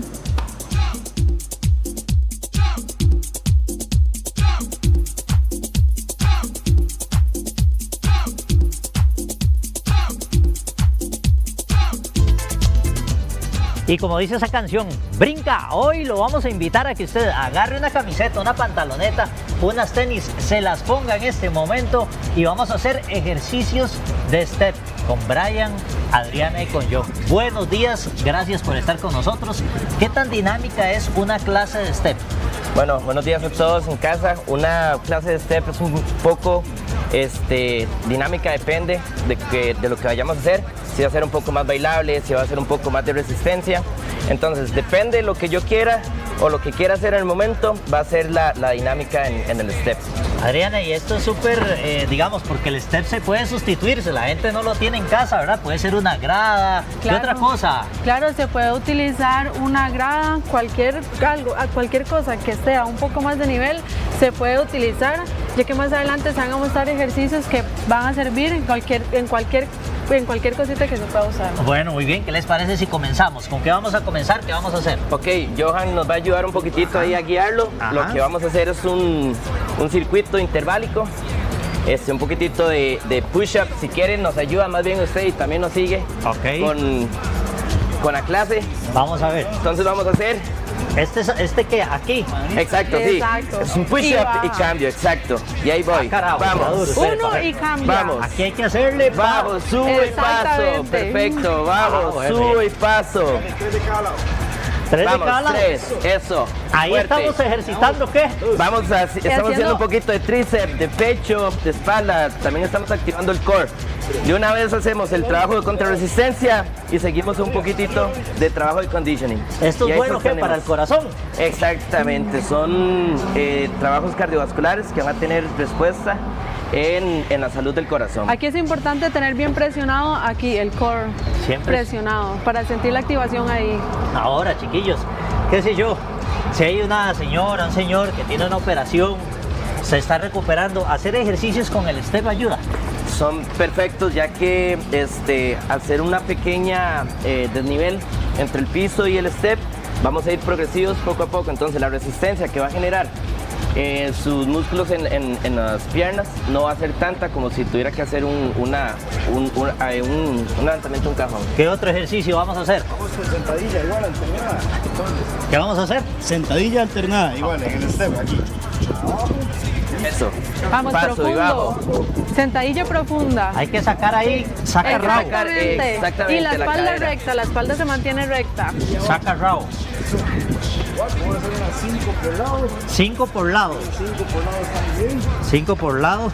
La ventaja aquí es que también si se tiene música se puede hacer al ritmo de la música, se puede hacer más lento, se puede hacer más rápido. Oiga la música. Exactamente. A mí me dan ganas, papá. Al ritmo así, más meneándolo. rápido se puede hacer. Eso. Oh. ¿Y cuando termina igual? Lo mismo, escaladores. Cuando termine, o sea, eso se alterna con este tipo de ejercicio, que estos son corredores. Escaladores. Escaladores. Sí, la idea es hacer un trabajo de contrarresistencia de fuerza con uno de conditioning, que es como la parte aeróbica o anaeróbica si le metemos un poquitito más de intensidad. Ok. Estos ejercicios para, por ejemplo, si una persona viene recuperándose de alguna o padece alguna enfermedad en el corazón y demás, ahí lo puede ir llevando a su tiempo. ¿Cómo funciona eso? Exactamente. Ya si es problema cardíaco, lo mejor es tener un control ya médico con el entrenador. Pero si vienen de, no sé, de alguna operación que no sea cardíaca o de un tiempo largo de no haber entrenado, son muy buenos como para volver a traer el estímulo que habían perdido anteriormente. Vamos ahora con qué otro ejercicio. Yo veo que Johan tiene como... Claro, de una vez. El último es, subimos la rodilla aquí y tocamos con el piso, con la mano, perdón. Subimos la rodilla, tocamos con la mano. Ok. Ahí alternamos. Ok. Igual podemos hacer unos 5 por lado. Y lo mismo, cuando terminamos, escalador. Ahí estamos viendo que esto... y de coordinación también. Eso es uno de los beneficios del step, la coordinación. ¿Cómo es la técnica para tirar la pierna así para arriba, de manera correcta? Vamos. Así y mano cambiada. ¿Dónde tiene que llegar la pierna? Más o menos antes del pecho. ¿Al pecho? Al pecho ahí. Arriba. ¿Al pecho? Sí, suba. No, hombre, no me da la bisagra. No, ahí. Ok, ya ustedes saben, al pecho. Y otra vez volveríamos a escaladores. Otra vez el escalador. Ese el escalador es buen cardio ahí. Bien arriba, igual al pecho. ¿Usted puede al pecho? Al pecho, dice Johan. Y ahí sostengo, muy bien. Ahí va. 30 segundos ahí, escalador. Y ahí terminamos. Exactamente. Ahí con esta secuencia, ¿qué músculos estamos ejercitando? Hicimos una ronda, bueno, en los push-ups hicimos un poquitito de empuje horizontal, pecho, tríceps, brazos. Luego en la sentadilla hicimos un poquitito de la parte de la cadera, muslo. Y en el otro, en el de la rodilla, trabajamos un poco más de la musculatura interna la cadera, como es el psoas y músculos que tienen que ver con flexión de cadera. Adriana, por ejemplo, con Step, hay personas que les gusta fortalecer también glúteo. ¿Qué ejercicio podríamos hacer con el Step? El que se hizo con la sentadilla es perfecto para aquí, la zona del glúteo. Lo hacemos profundo y aquí se trabaja el glúteo. Otro que se puede hacer es un desplante. Aquí bajamos y subimos. También funciona para el glúteo y para la pierna también. Yo me imagino que si una persona tiene una mancuernita, por ejemplo, como esa, ¿se puede hacer algún ejercicio con el Step también? Claro. Bueno, vamos a ver, ahorita que estaba preguntando sobre el glúteo, podemos utilizar también y hacer una elevación de cadera en el mismo Step. Okay. Le voy a meter un poco más de elevación. Entonces podemos extender o contraer un poco más el glúteo. También podemos utilizar lo que si voy a meter y de una vez voy para arriba. Ok, entonces estoy utilizando los miembros superiores e inferiores al mismo tiempo con el Step. Ok, y con el kettlebell, que veo que también hay personas que pueden tener algún tipo de... Podemos utilizar, si tenemos dos, llevamos... A ver, Johan, usted que está fuerte. Y hacemos una sentadilla sumo. Ok. Y podemos ir hasta abajo. Profundo. Exactamente. Cuidado, es que este está resbaloso. Eso. Esa, ahí más o menos cuántas. Ok, podemos iniciar, bueno, depende de la dosificación del ejercicio, pero para alguien que ya venga comenzando, lleva un par de semanas, podemos comenzar como 3 series de 12 para iniciar con un buen estímulo. O sea, eso más o menos unos 10 minutitos y ahí puede ir sumando. Exactamente. La idea es como 5 minutos, o sea, aguanté. La siguiente semana le voy a aumentar 3, la siguiente semana le voy a aumentar 2. Y vea, progresivo. Que no solamente, ¿verdad? Vea que de verdad, si es la grada, lo mismo que el Step, ¿verdad? Entonces, venga, chiquillos, cerremos haciendo ejercicio acá. Cerramos haciendo, ¿qué es? El de la rodilla. Esto. Y sigue Maricris. Ahí la estamos invitando, Maricris. Fuerte. Para que usted siga. Dele, Mari. Aquí la dejamos.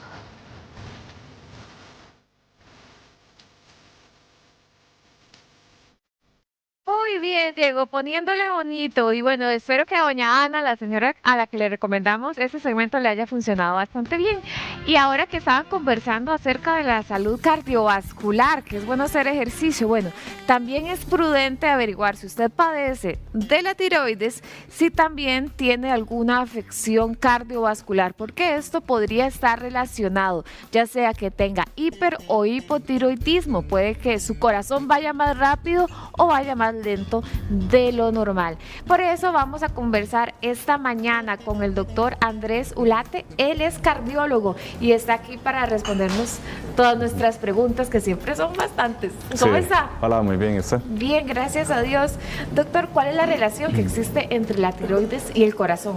Ok, la tiroides es una glándula muy importante porque lleva el control de muchísimas funciones en el cuerpo. Entonces, puede hacer de que vaya muy rápido el cuerpo o más lento. Dentro de ese control está la parte cardíaca y puede afectar tanto la presión como el colesterol y generar también arritmias. Entonces, doctor, ¿por qué la tiroides podría llegar a desajustar el corazón? Sí, en el sentido de que puede acelerar la actividad del corazón, entonces puede hacer de que la persona esté con taquicardia, con frecuencias cardíacas más altas, que la presión tienda a subir y de esa manera, cuando funciona mucho y cuando más bien funciona poco, puede generar bradicardia, que el corazón vaya más lento y eso se vaya traduciendo en que la persona se canse más, se agite. Doctor, ahora que tenemos esta imagen en pantalla, aprovechemos para explicar esa relación entre la frecuencia cardíaca y también el incremento del ritmo cardíaco. Doctor, ¿cuál es la relación que hay entre las hormonas entonces y el ritmo? Sí, la tiroides se encarga de liberar unas hormonas que pueden afectar esto. Entonces, cuando la tiroides funciona mucho, es cuando vemos como lo que está en pantalla, que aumenta la frecuencia cardíaca, las pulsaciones, o sea, son personas que andan con taquicardia, más de 100 latidos, estando en reposo, y aumenta el trabajo cardíaco. El trabajo cardíaco quiere decir que a la hora de bombear la sangre, se está bombeando más sangre de forma más rápida. Eso también se puede traducir en que la persona tenga la presión alta. Y en ese contexto es cuando uno ve que la presión de arriba, la sistólica, está muy alta y la diastólica no tanto. Entonces, si hay un exceso de hormona, el corazón va más rápido. Sí, exactamente. Eso es. Sí, lo pone a trabajar más. Más de 100 pulsaciones en reposo. Ajá, exactamente. Ok. Y si hay poca hormona, si no hay hiper, sino hipotiroidismo. Ajá, ahí más bien veríamos lo contrario. Ahí el corazón empieza a ir más lento, se presentan casos de bradicardia, en algunos casos va tan lento que la persona se puede marear, se puede desmayar, se puede agitar y también sube la presión, pero en este caso no es tanto la sistólica, que la presión sistólica es la que uno reporta, que dice es la de arriba. Okay, no es tanto esa, sino es la de abajo la que tiende a subir más. Entonces, es algo interesante ver cómo se comporta desde ese punto de vista y también se puede afectar el metabolismo del colesterol y triglicéridos, entonces los pacientes suelen tener niveles más altos. Doctor, ¿y en cuánto tiempo eso podría llegar a ocasionar algún problema serio? Por ejemplo, una persona que padezca, en este momento nos está viendo, dice, yo padezco de hiper o hipotiroidismo, entonces, ¿qué tiene que revisar y cuánto tiempo podría dar para ver una consecuencia? Ok, sí, la pregunta es muy buena en el sentido de que se tiene que actuar rápido. Porque la tiroides es como el acelerador del cuerpo. Entonces, si lo dejamos que vaya muy rápido, pueden pasar situaciones peligrosas a nivel cardíaco, inclusive que la taquicardia se transforme en una arritmia, como fibrilación atrial, o más bien si va muy lento, hay casos en que las personas llegan e inclusive se presentan al hospital y ya se considera hasta que necesita un marcapasos porque va tan lento que puede generar esa repercusión. Obviamente lo que hay que hacer es corregirlo, no poner el marcapasos, ¿verdad? Sí. Pero corregir eso. Doctor, ¿en qué casos podríamos estar hablando de que una taquicardia sea por algún susto, una emoción de repente, o algo más serio? ¿Cómo nos damos cuenta y hacemos la diferencia? Ok, generalmente uno ve que es algo transitorio cuando se sucede como en algún susto o en alguna situación ya más momentánea, emocional. ¿Verdad? Sí, más emocional.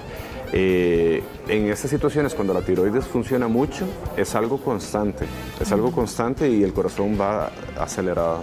Para averiguar eso, por ejemplo, las personas que padecen de también de hipotiroidismo, ¿cómo se tienen que tomar la presión para averiguar si también están padeciendo del corazón? La toma de la presión viene siendo, bueno, lo ideal es que sea con el aparatito del brazo, ¿verdad? El brazalete del brazo propiamente, y se haga una toma a distintas horas del día para ir controlando cómo se va comportando. ¿Y en cuánto tiene que estar? Porque uno lo que se ve es dos números, uno arriba y uno abajo, la sistólica, y la de abajo es la que usted nos dice que es la que podría salir alterada. ¿En cuánto tendría que estar esa de abajo? Ok, entonces, normalmente una persona así en el escenario ideal debería tener una presión de 120 o 70.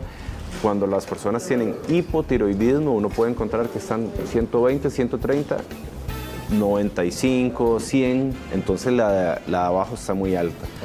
Mientras que cuando funciona mucho la tiroides, es cuando uno ve que la persona está 150 sobre 70. Entonces es la de arriba, la sistólica, la que nos está dando el problema. ¿Y eso qué nos indicaría?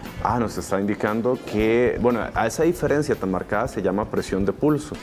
Y cuando está tan marcado, hay que hacer la evaluación de que, bueno, una de las posibilidades es que exista algún problema a nivel tiroideo. Bueno, hablando precisamente de la tiroides, nos pregunta doña Nani, dice que tiene que ver la tiroides con una alergia. ¿Tiene que ver?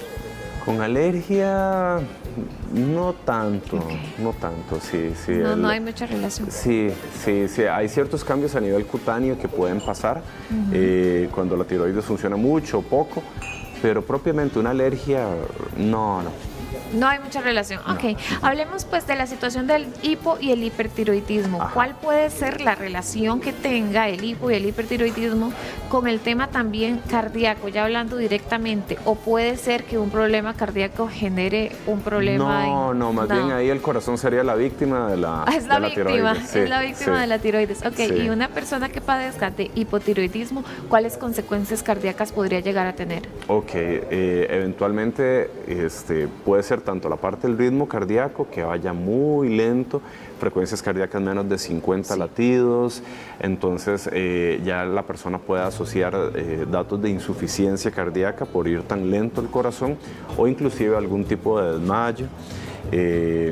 Y generalmente esos pacientes se pueden presentar inclusive en emergencias, y la gente dice, bueno, es que necesito un marcapasos, pero lo que hay que revisar es efectivamente si tiene algún problema de tiroides y corregir ese problema. Entonces no va a hacer falta el marcapasos, pero a ese punto llega cuando va tan lento.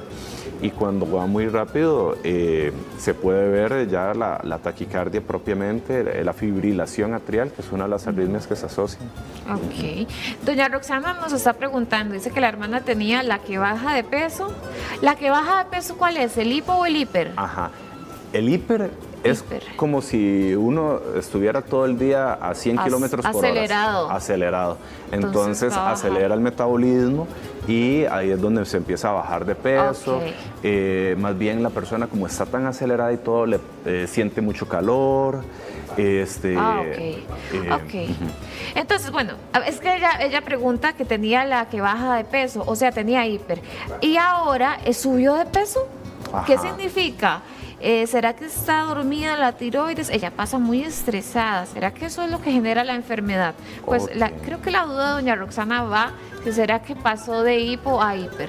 Puede pasar de que ella estaba en hiper y en algún momento se inflama mucho la tiroides, la glándula, empieza a liberar más hormona, empieza a estar con hiper y luego se empieza a gastar, por decirlo de alguna forma, la hormona, y la tiroides ya se empieza a cansar y pasa a hipotiroidismo. Entonces puede hacer como esa curva. ¿Y el estrés le afecta? El estrés no tanto, más bien, eso sí, la persona que está con hipertiroidismo puede estar como muy nerviosa, como muy alterada, inclusive hasta con cierto tremor, con cierto temblor. Bueno, vea el caso de Jen, que se relaciona mucho. Dice que ella tiene nódulos. Los exámenes de sangre salen bien, pero ella siempre se siente bastante agitada y a veces con mucho sueño. Ni hablar o hacer ejercicio puede porque se agita demasiado. ¿Será que tiene alguna afectación en el corazón? Pregunta Jen. Puede ser, pero ajena a una situación de la tiroides. La tiroides puede tener, en resumidas cuentas, dos tipos de alteraciones. Una que puede ser estructural, como tener un nódulo o que se haga un bocio, pero todavía sigue funcionando bien. Entonces, que es el caso que nos está mencionando ella. Por otro lado, ya están los casos que hay una alteración funcional, que ahí sí, o funciona mucho o funciona poco.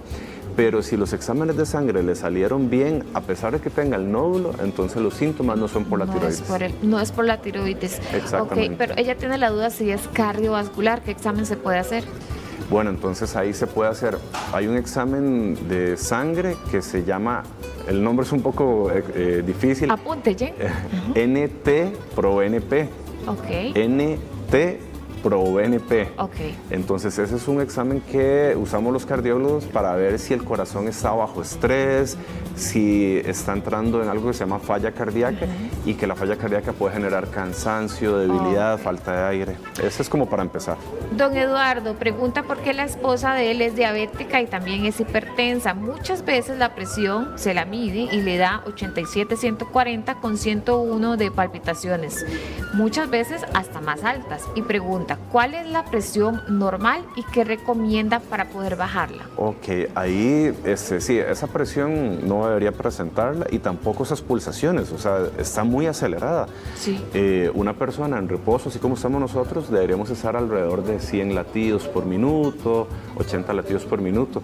Entonces, en definitiva, esta señora anda con tanto el problema de la presión alta, que debería estar 120, 130 y la de abajo 70, 80 y las pulsaciones deberían estar alrededor de 80. Entonces, siendo diabética, hipertensa, el riesgo que hay de cuestiones cardíacas es alto. Entonces hay que empezar desde algo básico, como que empiece a hacer ejercicio a baja intensidad, que empiece a comer más sano, mejorar la hidratación, el sueño, y también a veces es necesario medicamento. Bueno, esposo, a cuidar a la esposa desde el amor y con mucho cariño. Doña Patricia dice que la tiroides de ella es 0.001.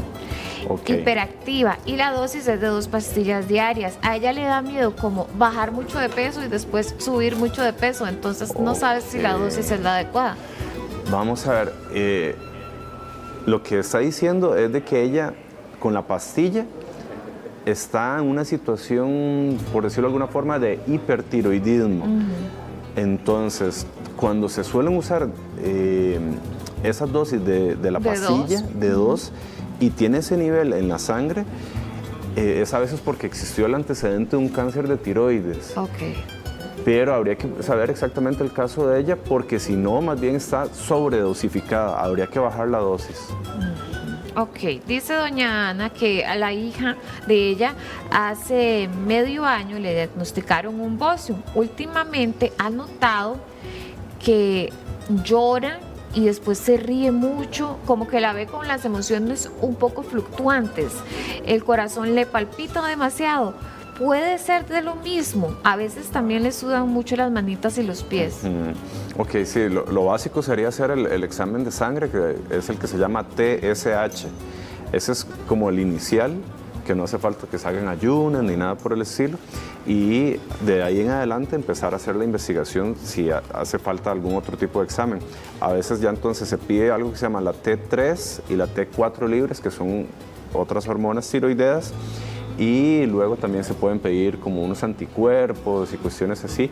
Ya eso es muy como del ámbito de endocrinología, ¿verdad? Ellos son los expertos, pero bueno, esa es como la secuencia que suelen hacer, ¿verdad? Doctor, le agradezco mucho. ¿Tenemos tarea?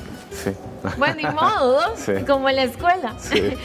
Por aquí tenemos a Tita, a Gwen, a York, que ya casi les contestamos. ¿Hago otra pregunta? Bueno, la vamos a contestar aquí fuera de cámaras. En vivo está Melissa Umaña justamente para mostrarnos esta belleza. Rafa, lo bonito de estas casas que se encuentran aquí en el centro de Barba, por ejemplo, o en otros centros de ciudad, es que son como un libro abierto donde se puede conocer un poco de la historia. Por ejemplo, esta así de estilo victoriano está llena de detalles de la época de 1920, 1930. Ha venido de generación en generación pasando por las familias que la han logrado conservar y la han preservado, porque el tiempo aquí no pasa, más bien embellece. Con unas maderas, por ejemplo, me contaban que esto es de Cristóbal, una madera durísima. Vean qué belleza, cómo construían de bien las viviendas. Vamos a dejar que sea don Alfredo Arguedas, quien es el propietario de la casa, quien nos cuente los detalles. Don Alfredo, bueno, gracias por recibirnos aquí hasta su casa. ¿Cómo cuántos años aproximadamente puede tener esta vivienda? Buenos días. Sí, la vivienda puede tener unos 106 años por ahí aproximadamente. Gracias, don Alfredo. Bueno, vamos caminando y le pido a mi compañero Edwin, nada más aquí cuidado con la gradita, cuando viene entrando, ¿verdad? Para mostrar, por ejemplo, las puertas, don Alfredo, son también las puertas originales de la casa. ¿Qué tipo de madera se utilizaban? Sí, son originales, son de cedro amargo. En algunas tienen perillas de porcelana también, sobre todo las de los cuartos. Eso es un detalle muy interesante. Ya vamos a ver, ok. ¿Cómo era? Hablemos también de los pisos. ¿Estos eran las maderas también originales del piso? Sí, en realidad la casa todo casi es original. Lógicamente se le han hecho algunos arreglos, pero muy poco. Y también el tipo de tapiz o de papel que utilizaban en las paredes, como aquí afuera, ¿de qué años datan? Bueno, igualmente es que veo que tiene muchísima madera y también la buena decoración que le han dado ustedes, don Alfredo. Muchas de las personas, por ejemplo, que se ven son familiares suyos. Sí, son los antepasados míos digamos, en esta señora. Esa señora es mi bisabuela. ella era oriunda de Cartago. Don Alfredo, ¿y dónde consiguió usted las antigüedades también como esa que vemos ahí? Bueno, la mayoría son de la casa, pero también me he dedicado a recopilar algunas del pueblo Barba que la gente las desecha, entonces yo las restauro y las pongo a funcionar. ¿Esto era entonces qué? ¿Qué parte de la casa? ¿Cómo la usaban? La sala principal, donde recibían las visitas muy importantes para mi abuelo. Ahora sí, don Alfredo, también, bueno, me mostraba usted estas puertas, vamos a ver si podemos pasar un momentito, ¿verdad? Mientras vemos ahí el papel. ¿Esta puerta con qué fines las usaban también? Estas puertas le dicen puertas de bar y son con fines de separar la parte familiar de la parte privada. Y todo este tipo de decoración de adornitos en las esquinas obedece a esa victoriana. Sí, es parte de la decoración victoriana vernacular. Seguimos caminando y aquí se puede ver también uno de los... ¿Esta era la habitación principal? Sí, esta era la habitación principal. Don Alfredo, y cuénteme cómo tienen ustedes todavía esta casa, o sea, ¿de quién era o cómo ha sido eso? Bueno, esta casa era de mis abuelos maternos, don Abraham Molina Ulate y Antonia Ramos Pacheco. Después pasó a mi mamá y después mi mamá me la heredó a mí. ¿Y cómo es el mantenimiento de una casa como esta, don Alfredo? Pues no mucho, porque los materiales son muy buenos, entonces casi no se le hace nada, porque a las maderas no les entra el comején, los animalitos como las cucarachas casi no se ven por la misma madera, como que los repele. ¿Y de dónde traían estos pisos ya este tipo de mosaico? Ese piso creo que viene de Cartago, de una fábrica de la familia Jiménez. ¿Del expresidente? Yo supongo que debe ser del expresidente Ricardo Jiménez. ¿Y esto entonces era ya como una parte más íntima de la casa? ¿Esta parte qué es? ¿Tiene la distribución original, don Alfredo? Sí, siempre fue el comedor. Y ese otro lado, ese era donde mi abuela cosía también, ella se dedicaba a coser. Don Alfredo, también, bueno, vamos ahí mostrando un poquito de los muebles, de esta parte íntima. ¿De dónde consiguió usted esa belleza? ¿Lo utilizaba? ¿Sirve para reproducir música? Sí, eso lo compré en un anticuario. Sí, eso es... Don Alfredo, muchísimas gracias. Yo quisiera, ¿verdad? Aquí hay muchísimo que enseñar. Los materiales de los pisos, esta pila también, que es una parte antigua de la casa, de estas pilas grandotas que utilizaban las señoras, ¿verdad? Para poder lavar tanta ropa que se lavaba en ese entonces a mano. Y no había lavadoras, todo ha cambiado, pero aquí lo preservan de manera espectacular. Le agradecemos mucho, don Alfredo, habernos recibido en esta su casa. Muchas gracias, cuando gusten venir. Gracias, muy amable. Y compañeros, bueno, en este viaje del tiempo regresamos con ustedes allá a la Uruguay. Pueden diagnosticar hasta que se haga una biopsia, temida por montones, ¿verdad? Porque no se sabe de dónde se hizo esa masita. Pero realmente, ¿qué es lo que está pasando en nuestro cuerpo? Bueno, la doctora María del Carmen Aguilar Arauz es especialista en anatomía y también en patología y nos va a explicar. Solo nombrarlo, doctora, ya uno empieza a sentir nervios. Hablamos de la famosa biopsia, pero ¿qué es eso? Muy buenos días. Buenos días a todos, ¿qué tal? Mira, o sea, que no cunde el pánico, lo primero. Sí, una biopsia es un análisis de un tejido que se hace indicado por un especialista que tiene una sospecha sobre un cambio específico con respecto al tejido normal. Entonces, es una cosa que despierta una serie de banderas rojas que necesitan ser analizadas, pero es un análisis de tejido que en el contexto correcto permite establecer el diagnóstico, tratamiento y el seguimiento de los pacientes. Entonces, doctora, ¿en qué caso se manda a hacer esa muestra? En el caso en el que un médico tratante sospeche que hay un cambio en tu cuerpo, por ejemplo, si tienes una lesión en piel que aumentó de tamaño, tiene bordes irregulares, cambió de color, ahí hay una cosa que está llamando la atención y hay que biopsiar. Por ejemplo, si en la mamografía anterior estaba limpia y en esta ocasión te sale una pelotita, es necesario saber qué es eso, entonces se te toma una biopsia. O por ejemplo, en una endoscopia de colon de rutina, te sale una cosilla que no debería estar ahí, es necesario tomar la muestra. Ahora, doctora, usted trajo ese aparatito, pero usted ahora me explicaba que existen un montón, ¿verdad? ¿Cómo se toma la muestra? Dependiendo, o sea, por ejemplo, a veces tenemos que meter al paciente a sala de operaciones, dormirlo, hacerle una cirugía, los cirujanos tienen que extirpar la lesión y eso se manda a analizar. En otras ocasiones el acceso a la lesión es más fácil. Entonces hay un montón de técnicas dependiendo de cuál sea la lesión, qué tamaño tenga, cómo esté en relación con el resto del cuerpo. Y entonces hay agujas finas como esta, que esta es una pistolita que se usa para hacer vacío. Funciona? Usted la mete en el tejido, digamos aquí, usted hace así, ping, y saca y esto lo embebe. Eso succiona. Succiona como una aspiradora. ¿Otra vez? Digamos así, que, por ejemplo. Aquí, entonces yo lo hago así, ¿verdad? Esto levanta presión, saca por aquí y saca células sueltas. Eso se mete en un medio líquido y se le pasa una serie de pasos de procesamiento. En otras ocasiones lo que es una pistola que mete un disparo. Entonces saca, como decir, un cilindro de tejido de un cierto tamaño. Se hacen guiadas por ultrasonido, guiadas por TAC, guiadas por endoscopia. O sea, hay una gran cantidad de técnicas, pero el objetivo es obtener tejido para analizar. Vea qué interesante, nos cuenta Gabriela a través del Facebook que le hicieron una mamografía y un ultrasonido de mamas. Le salió una masa y le mandaron a hacer una biopsia que aún no le han dado el resultado. Quiere saber cómo es el proceso y cuánto tiempo después de que le hacen una biopsia podría estar el resultado, porque claro, pobrecita, ella debe estar en un saco de nervios. Sí, y el que espera, desespera. Y ese es el problema de las biopsias. Es un estudio sumamente minucioso que tarda días porque el tejido tenemos que preservarlo lo más parecido a cómo salió del cuerpo.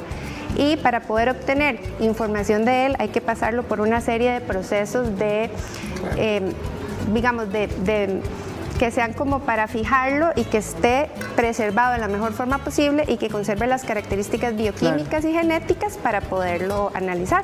Bueno, veamos justamente esa pantalla, doctora, para que usted nos explique, porque, por ejemplo, está la punción o aspiración, que me imagino es esa que acabamos de hacer. Ajá. Está también la biopsia core. Esa que es esa pistola que dispara, que te digo que ¿cuál número es para ubicarla? La número 2. La 3. Ok. Tenemos la biopsia core, que es la 2. Después tenemos unas que son asistidas por un vacío con un mamotomo. Hay biopsias abiertas que son sacando el pedacito de tejido. Claro. Entonces hay una gran variedad de formas de poderlas obtener en los contextos individualizados para cada paciente.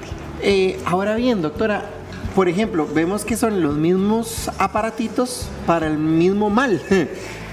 ¿Por qué se utilizan todos, digamos, en este ejemplo en particular? ¿Se pueden utilizar todos? Dependiendo del contexto de cada paciente, así se escoge cuál método emplear y qué es lo que queremos valorar. Por ejemplo, cuando usted sospecha que tiene una pelotita en la mama, le toman una biopsia pequeña con esa que se llama core para obtener cilindros de tejido que se puedan analizar en el laboratorio y podamos obtener de ellos información sobre la agresividad del tumor, el comportamiento biológico, los marcadores que expresa para poderte ofrecer el tratamiento individualizado para ti.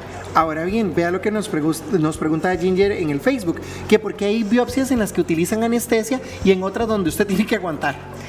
Eso depende mucho del sitio anatómico y del tiempo y de la técnica. Por ejemplo, si te vamos a hacer una biopsia con aguja fina de tiroides, es un proceso que dura 10 segundos y es como sacarte sangre del brazo cuando te hace un examen. Sí, pero no se asusta que le vayan a meter aquí una aguja, doctora. Exactamente, pero podemos adormecer la piel, que es la que tiene terminaciones nerviosas de dolor, y es exactamente 10 segundos. Entonces no vale la pena porque la anestesia hay que esperar un proceso 30 minutos para que haga efecto 10 minutos, se matice el tejido. Entonces en realidad es como engorroso, pero si te van a hacer una biopsia aquí, por supuesto hay que ponerte anestesia y esperar que se adormezca el tejido y después tomar el pedacito. O si estás en una sala de operaciones, pues te duermen todo, ¿no?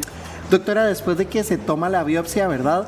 ¿Cuál es el paso siguiente? ¿Qué ocurre? El paso siguiente es llevarlo al laboratorio de patología y meterla en una serie de líquidos fijadores, una serie de líquidos que la preservan, y después de eso el patólogo hace muchos análisis uno tras otro hasta que llegamos a obtener un material que es una laminilla histológica, que es un material de vidrio, como decir esto, pero más delgadito, en el que se mete el tejido como en unas láminas que son más delgadas que el grosor de una hoja, y ahí es donde hacemos un análisis microscópico. Esas laminitas las vamos viendo, nos entrenan para poder hacer un orden y poder establecer una secuencia de cómo se deben ver, y con base en eso emitimos un diagnóstico y decimos si es necesario o no enviar estudios adicionales. Por eso es que tarda, pero es que no es tan una tarde, no, porque cada uno de esos pasos toma incluso días o semanas. Ahora bien, doctora, vea que en el Facebook nos preguntan que si la biopsia de mama se hace con anestesia. Las biopsias de mama que son con aguja fina en general no, pero las que son con aguja gruesa y en adelante sí, porque duele, ¿verdad? Ahora, una biopsia diagnostica, entonces. Sí, el objetivo de la biopsia es diagnosticar, pero también tienen también tienen otras funciones a lo largo del ejercicio terapéutico. Por ejemplo, si usted tiene enfermedad de Crohn, le toman una biopsia para ver si el tratamiento le sirvió, o si tiene enfermedad celíaca. Claro. O si usted tiene una gastritis, le toman una biopsia para ver el origen de esa gastritis y si tiene una bacteria, si no la tiene. Ahora, me imagino que dependiendo de lo que usted vaya a estudiar, doctora, dura más el proceso, porque usted ahora nos decía que va por pasitos, ¿verdad? Ese análisis. Más o menos, en promedio, ¿cuánto podría demorar una biopsia, verdad? De las más comunes. De las más comunes pueden durar entre 5 y 8 días. Después de ahí vamos haciendo análisis y más análisis y se va complicando la cosa, pero nunca más de un mes. En general eso ya es exagerado y es porque es una cuestión muy especial. Claro. Ahora bien, nos pregunta también Brandon, ¿cómo hace una biopsia en un testículo? Hay formas para tomar biopsias de testículos, de eso se encargan unos especialistas que son los urólogos y generalmente es con una aguja parecida, un método parecido. Como esta, perdón. Pues en realidad habría que ver cómo lo va a hacer el urólogo, ¿verdad? Porque depende del caso específico y el objetivo del diagnóstico se puede hacer, especialmente para casos de infertilidad. Cuando se trata de tumores, lo que generalmente pasa es que primero quitan el testículo y después lo analizamos. Híjole.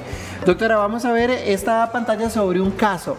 Ahí vemos que Ana Rodríguez tiene 45 años y ese es el informe de la biopsia. ¿Qué nos está diciendo ahí? ¿Cómo podemos nosotros, labriegos sencillos, entender esto? Muy bien, ese es un informe que se emite en todos los laboratorios cuando el patólogo hace el análisis. Entonces ya muchas cosas importantes. Primero, los datos demográficos, es decir, que usted sea usted, ¿verdad? Que sea de María y que sea mi edad y que sea mi lado derecho y no el izquierdo, ¿verdad? Okay.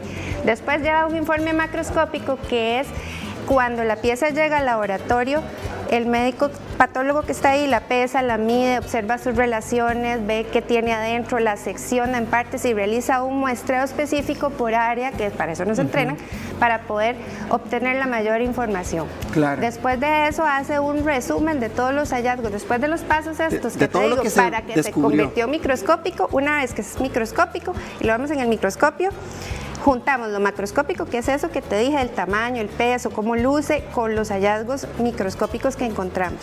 Y una vez hechos esos dos análisis, agregamos los estudios moleculares, genéticos, biología celular molecular que haya que pedirle al estudio para poder decirle a usted cuál va a ser el tratamiento más idóneo en su caso particular.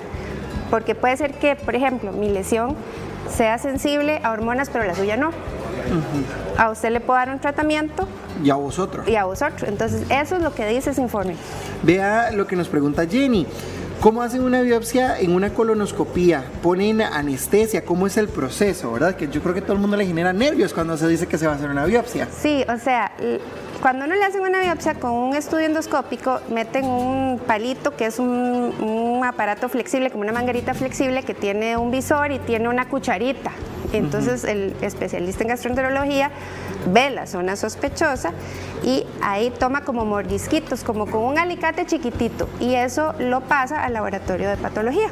Ok, nos pregunta don Alberto que si una biopsia es peligrosa. En resumen, que si puede tocar un tumor encapsulado o algo así.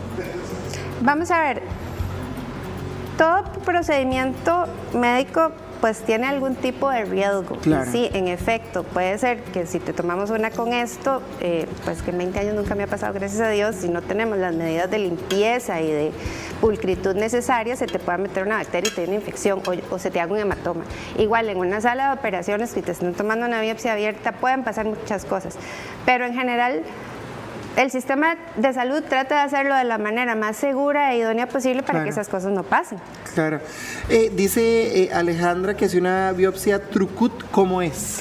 Esa biopsia Trucut es precisamente la biopsia con aguja gruesa. Es con una pistola especial que dispara y saca un choricito de tejido de la lesión para diagnóstico principalmente, no es como para efectos de estadiar el tumor y saber en qué grado está, sino para conocer cómo se llama, qué marcadores expresa y qué tratamiento vamos a iniciar.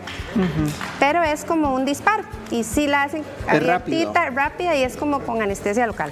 María del Carmen Aguilar Arauz es especialista en anatomía patológica. Doctora, muchas gracias por habernos acompañado, muy amable. Bueno, mucho gusto.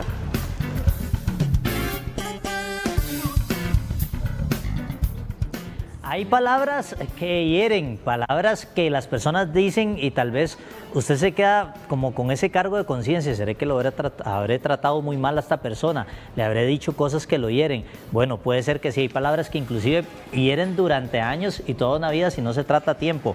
Hoy vamos a hablar con Moisés Peraza, él es psicólogo. Buenos días. Buenos días, muchísimas gracias por estar por acá. Un gusto, muchas gracias. Vea, ¿por qué en algunas personas las palabras o los comentarios de los demás, principalmente los negativos, dejan una marca que pueden tardar incluso años? Porque nosotros generalmente no vemos el tamaño del comentario, sino el significado del comentario. Y nosotros no nos duele el comentario en sí, nos duele lo que ya está frágil en nosotros. Nosotros vamos trayendo de alguna manera inseguridades, de frases que nos dijo un pilar importante o de repente un familiar. Y cuando ese comentario negativo empieza a generar un significado de nuestra identidad, nos lacera. Hay comentarios que aunque sean pequeños se quedan en la mente de las personas. ¿Por qué pasa eso? Porque nosotros tenemos un cerebro emocional, entonces nosotros realmente registramos no volumen, sino realmente como una simbología de lo que nos dicen. Entonces ya empiezas no a cuestionar el comentario, sino que empiezas a cuestionar tu identidad y ahí es donde se construye esa inseguridad. ¿Y qué frases, Moisés, suelen ocasionar daño en la autoestima? Tal vez por pequeñas que sean, tal vez la persona que las dijo no quería herir a ese punto a la persona, ¿verdad? Jamás. Pero ¿por qué es que pasa eso en la autoestima de la otra persona que recibe la palabra? Generalmente nosotros vamos aprendiendo o vamos guardando nuestra identidad por la repetición. Entonces cuando esa frase que dijo la persona que no tenía esa intención, pero de alguna forma nos da un lugar en donde nos daña la identidad, empezamos a cuestionarnos demasiado sobre nosotros, no sobre el comentario. Y no todo lo que dicen las personas es verdad. Hay señales también, o más bien qué señales nos dicen en nuestra vida adulta que una frase que incluso pudo haberla dicho nuestros papás en un momento de cólera, no sé, es que usted es un inútil, es que usted es un vago. ¿Cómo sabemos en nuestra vida adulta que esa frase nos está afectando?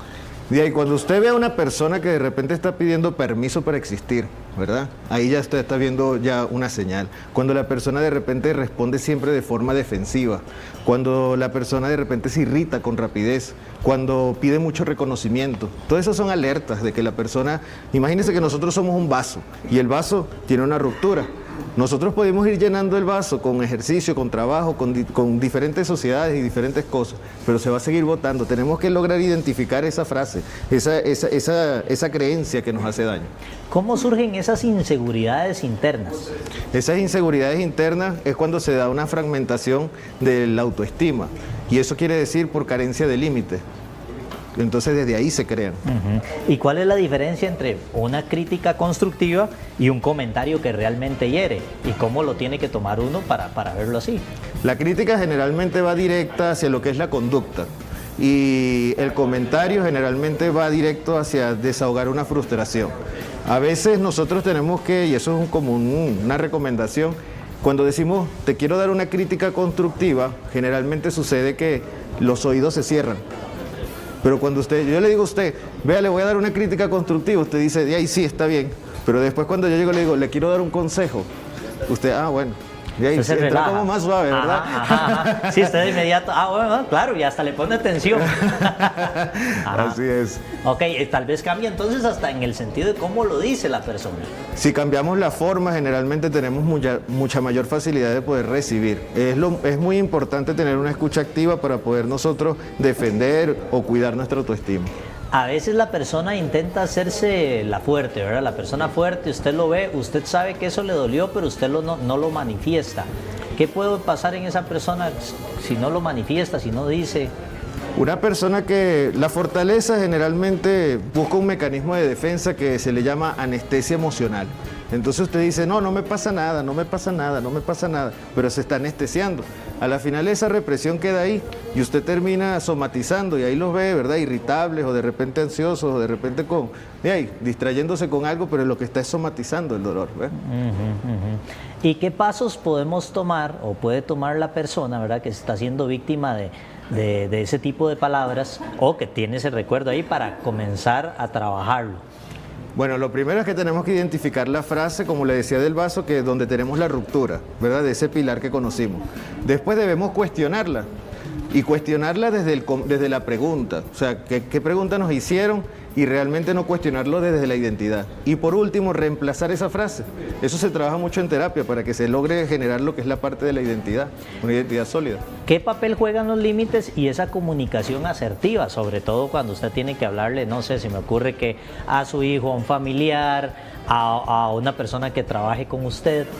A veces de hecho lo voy a decir así, los límites es fundamental. Si usted no tiene límites le dan como piñata, ¿verdad? ¿Por qué? Porque usted llega y con los límites hace la normativa de cómo lo van a tratar. Entonces hay veces que las personas creen que el límite es marcar algo radical o es ser agresivo. No, el límite puede ser claridad. Es de alguna manera, oiga, no me gustó ese comentario, me generó incomodidad. Entonces ahí la persona como que se va ordenando. Y eso es lo que a veces pasa, es fundamental eso. Y la persona que emite el mensaje, ¿cómo debe emitirlo, digamos? ¿Cómo debe ser ese tono y esas palabras para que no hieran? Exactamente, así como lo dice, tiene que cuidar mucho lo que es el tono, el contexto y que venga desde la corrección, que no venga desde la confrontación. ¿Qué papel juegan los límites y esa comunicación asertiva a la hora de dar esos mensajes? Juega prácticamente, es la base normativa con lo que tú has construido tu identidad. Generalmente es un sistema de valores, un sistema de creencias y tiene que ir coherente con el estilo de personalidad que tienes. Ahí, cuando se enfocan esos tres, tú puedes estar en cualquier contexto sin ningún daño.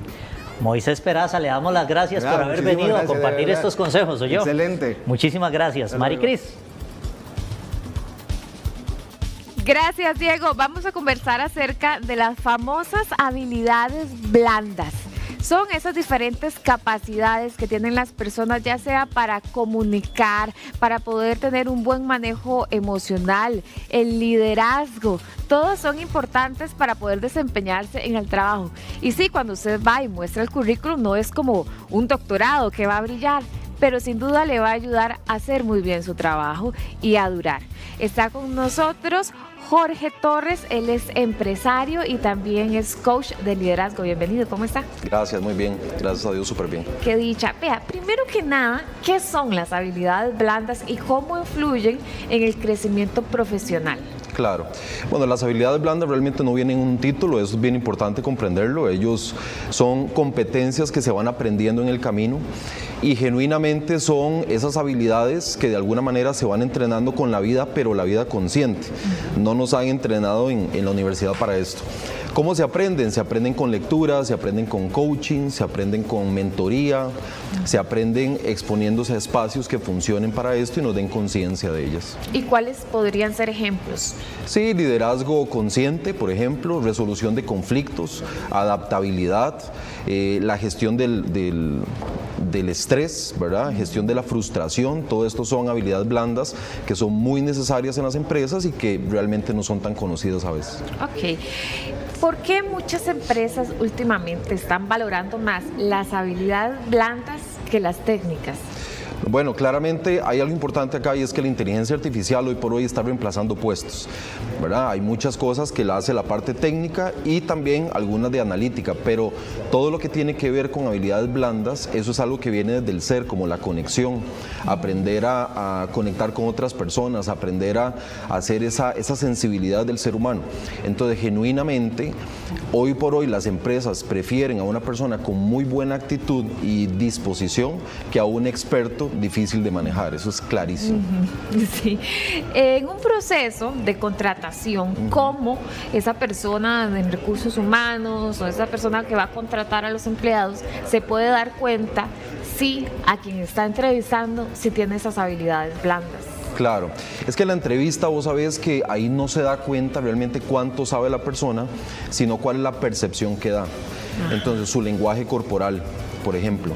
La coherencia entre el discurso y la energía, eso es importantísimo, lo que proyecta la persona. Otra cosa que es muy relevante es si esa persona asume responsabilidad con lo que dice o si por el contrario está buscando victimarios o verdugos afuera. ¿Cómo habla de sus jefes? Esa es clave.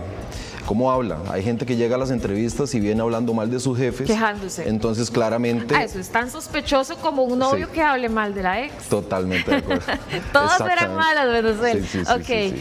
¿Qué más? ¿Qué más? Sí, básicamente este tipo de elementos hacen que una empresa pueda saber que tiene una persona que está entrenada con competencias que van a servir muchísimo, o de repente va a ser una persona con mucho conocimiento y coeficiente intelectual, pero va a destruir los equipos de trabajo, porque la inteligencia emocional junto con las habilidades blandas, lo que hace es que solidifica el liderazgo de la organización, ¿verdad? Resolver conflictos, tener un buen ambiente laboral, todo esto funciona. Ahora que usted lo menciona, la inteligencia emocional en el desempeño profesional, ¿cómo influye? Bueno, está directamente proporcional a la salud de los espacios laborales. Un líder que de repente es débil emocionalmente va a generar conflictos, va a generar rotación, va a generar baja productividad. Un líder que emocionalmente no gestiona la crítica está, como decimos en Costa Rica, frito, porque en realidad siempre el líder va a ser la fuente en donde se le va a apuntar siempre. Entonces la crítica siempre va a ser parte de la gestión del liderazgo, y si un líder no sabe gestionar eso, va a destruir toda la organización. Dice Valeria, buenísimo, gestionar nuestras propias emociones, y Karen dice que excelente tema. Bueno, ahora que menciona Valeria, gestionar las emociones, ¿cómo se aprende a gestionar las emociones si no estamos acostumbrados a hacerlo? Bueno, hay muchos recursos, ¿verdad? Actualmente hay muchos foros de crecimiento y espacios de avance. Por ejemplo, la lectura. Hay un libro muy interesante que se llama Los 4 Acuerdos. Los 4 Acuerdos habla justamente de este tipo de cosas, la mentoría, el feedback honesto. Y también tener la posibilidad o la apertura para poder recibir consejo. Eso es muy interesante, que hace parte de la habilidad blanda, porque usualmente la gente está acostumbrada a defenderse siempre. Ahora que estaban hablando de la crítica anteriormente, con el psicólogo, ¿cómo podría, por ejemplo, una persona dentro del trabajo aceptar, por ejemplo, esas recomendaciones y decir, bueno, no es un ataque personal, es algo que puedo mejorar? ¿Cómo puede hacer una persona para llegar a esa conclusión y no decir, ay, no, todos están contra mí? Bueno, yo he practicado algo que me ha funcionado muchísimo, y es el contexto previo.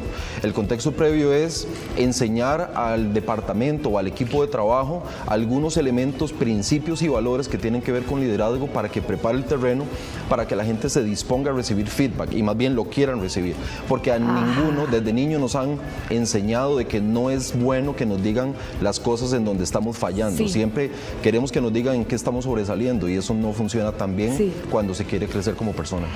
Muchas personas se enfocan en los certificados, en los títulos, en aprender más, pero ¿qué pasa cuando queremos aprender muchas habilidades técnicas, pero descuidamos aprender más sobre lo que está dentro, sobre nuestras emociones, crecimiento personal, para mejorar en todos los sentidos de nuestra vida? ¿Cuál sería las consecuencias si nos enfocamos más en el título que en nuestra personalidad? Claro. En realidad, digamos, desde mi perspectiva, el éxito sostenible es por lo que llevas por dentro, realmente. No por la fachada que te muestras como una persona inteligente, que sabe o que tiene muchos títulos. Realmente eso es una trampa para las personas que quieren avanzar. Entonces, genuinamente, enfocarnos más en crecimiento y desarrollo personal, y eso sustentarlo con títulos técnicos, eso va a hacer que la persona sea reemplazable en cualquier empresa. ¿Las habilidades blandas se pueden aprender? Totalmente. ¿Cómo? Totalmente. Las habilidades blandas se aprenden con la autoobservación, se aprenden con lectura, se aprenden con palabras conscientes. Hay que disponerse a hablar de forma consciente. Se aprende también con mentoría. Toda persona que le va bien en cualquier ámbito tiene un mentor. Entonces es bien importante acercarnos a esta caja de herramientas que son muy importantes para poder sobresalir en esta área.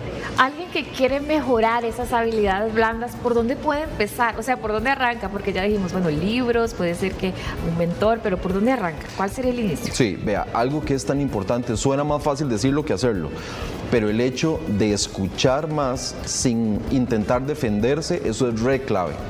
Porque cuando una persona está en una conversación en donde hay algo que no le gusta, automáticamente yo no te estoy escuchando, sino que estoy pensando cómo me defiendo. Creando un argumento en la cabeza. Exacto, cómo me defiendo. Ajá. Entonces, solamente el hecho de escuchar más a la otra persona sin yo defenderme ya me está poniendo sobre el camino de la transformación.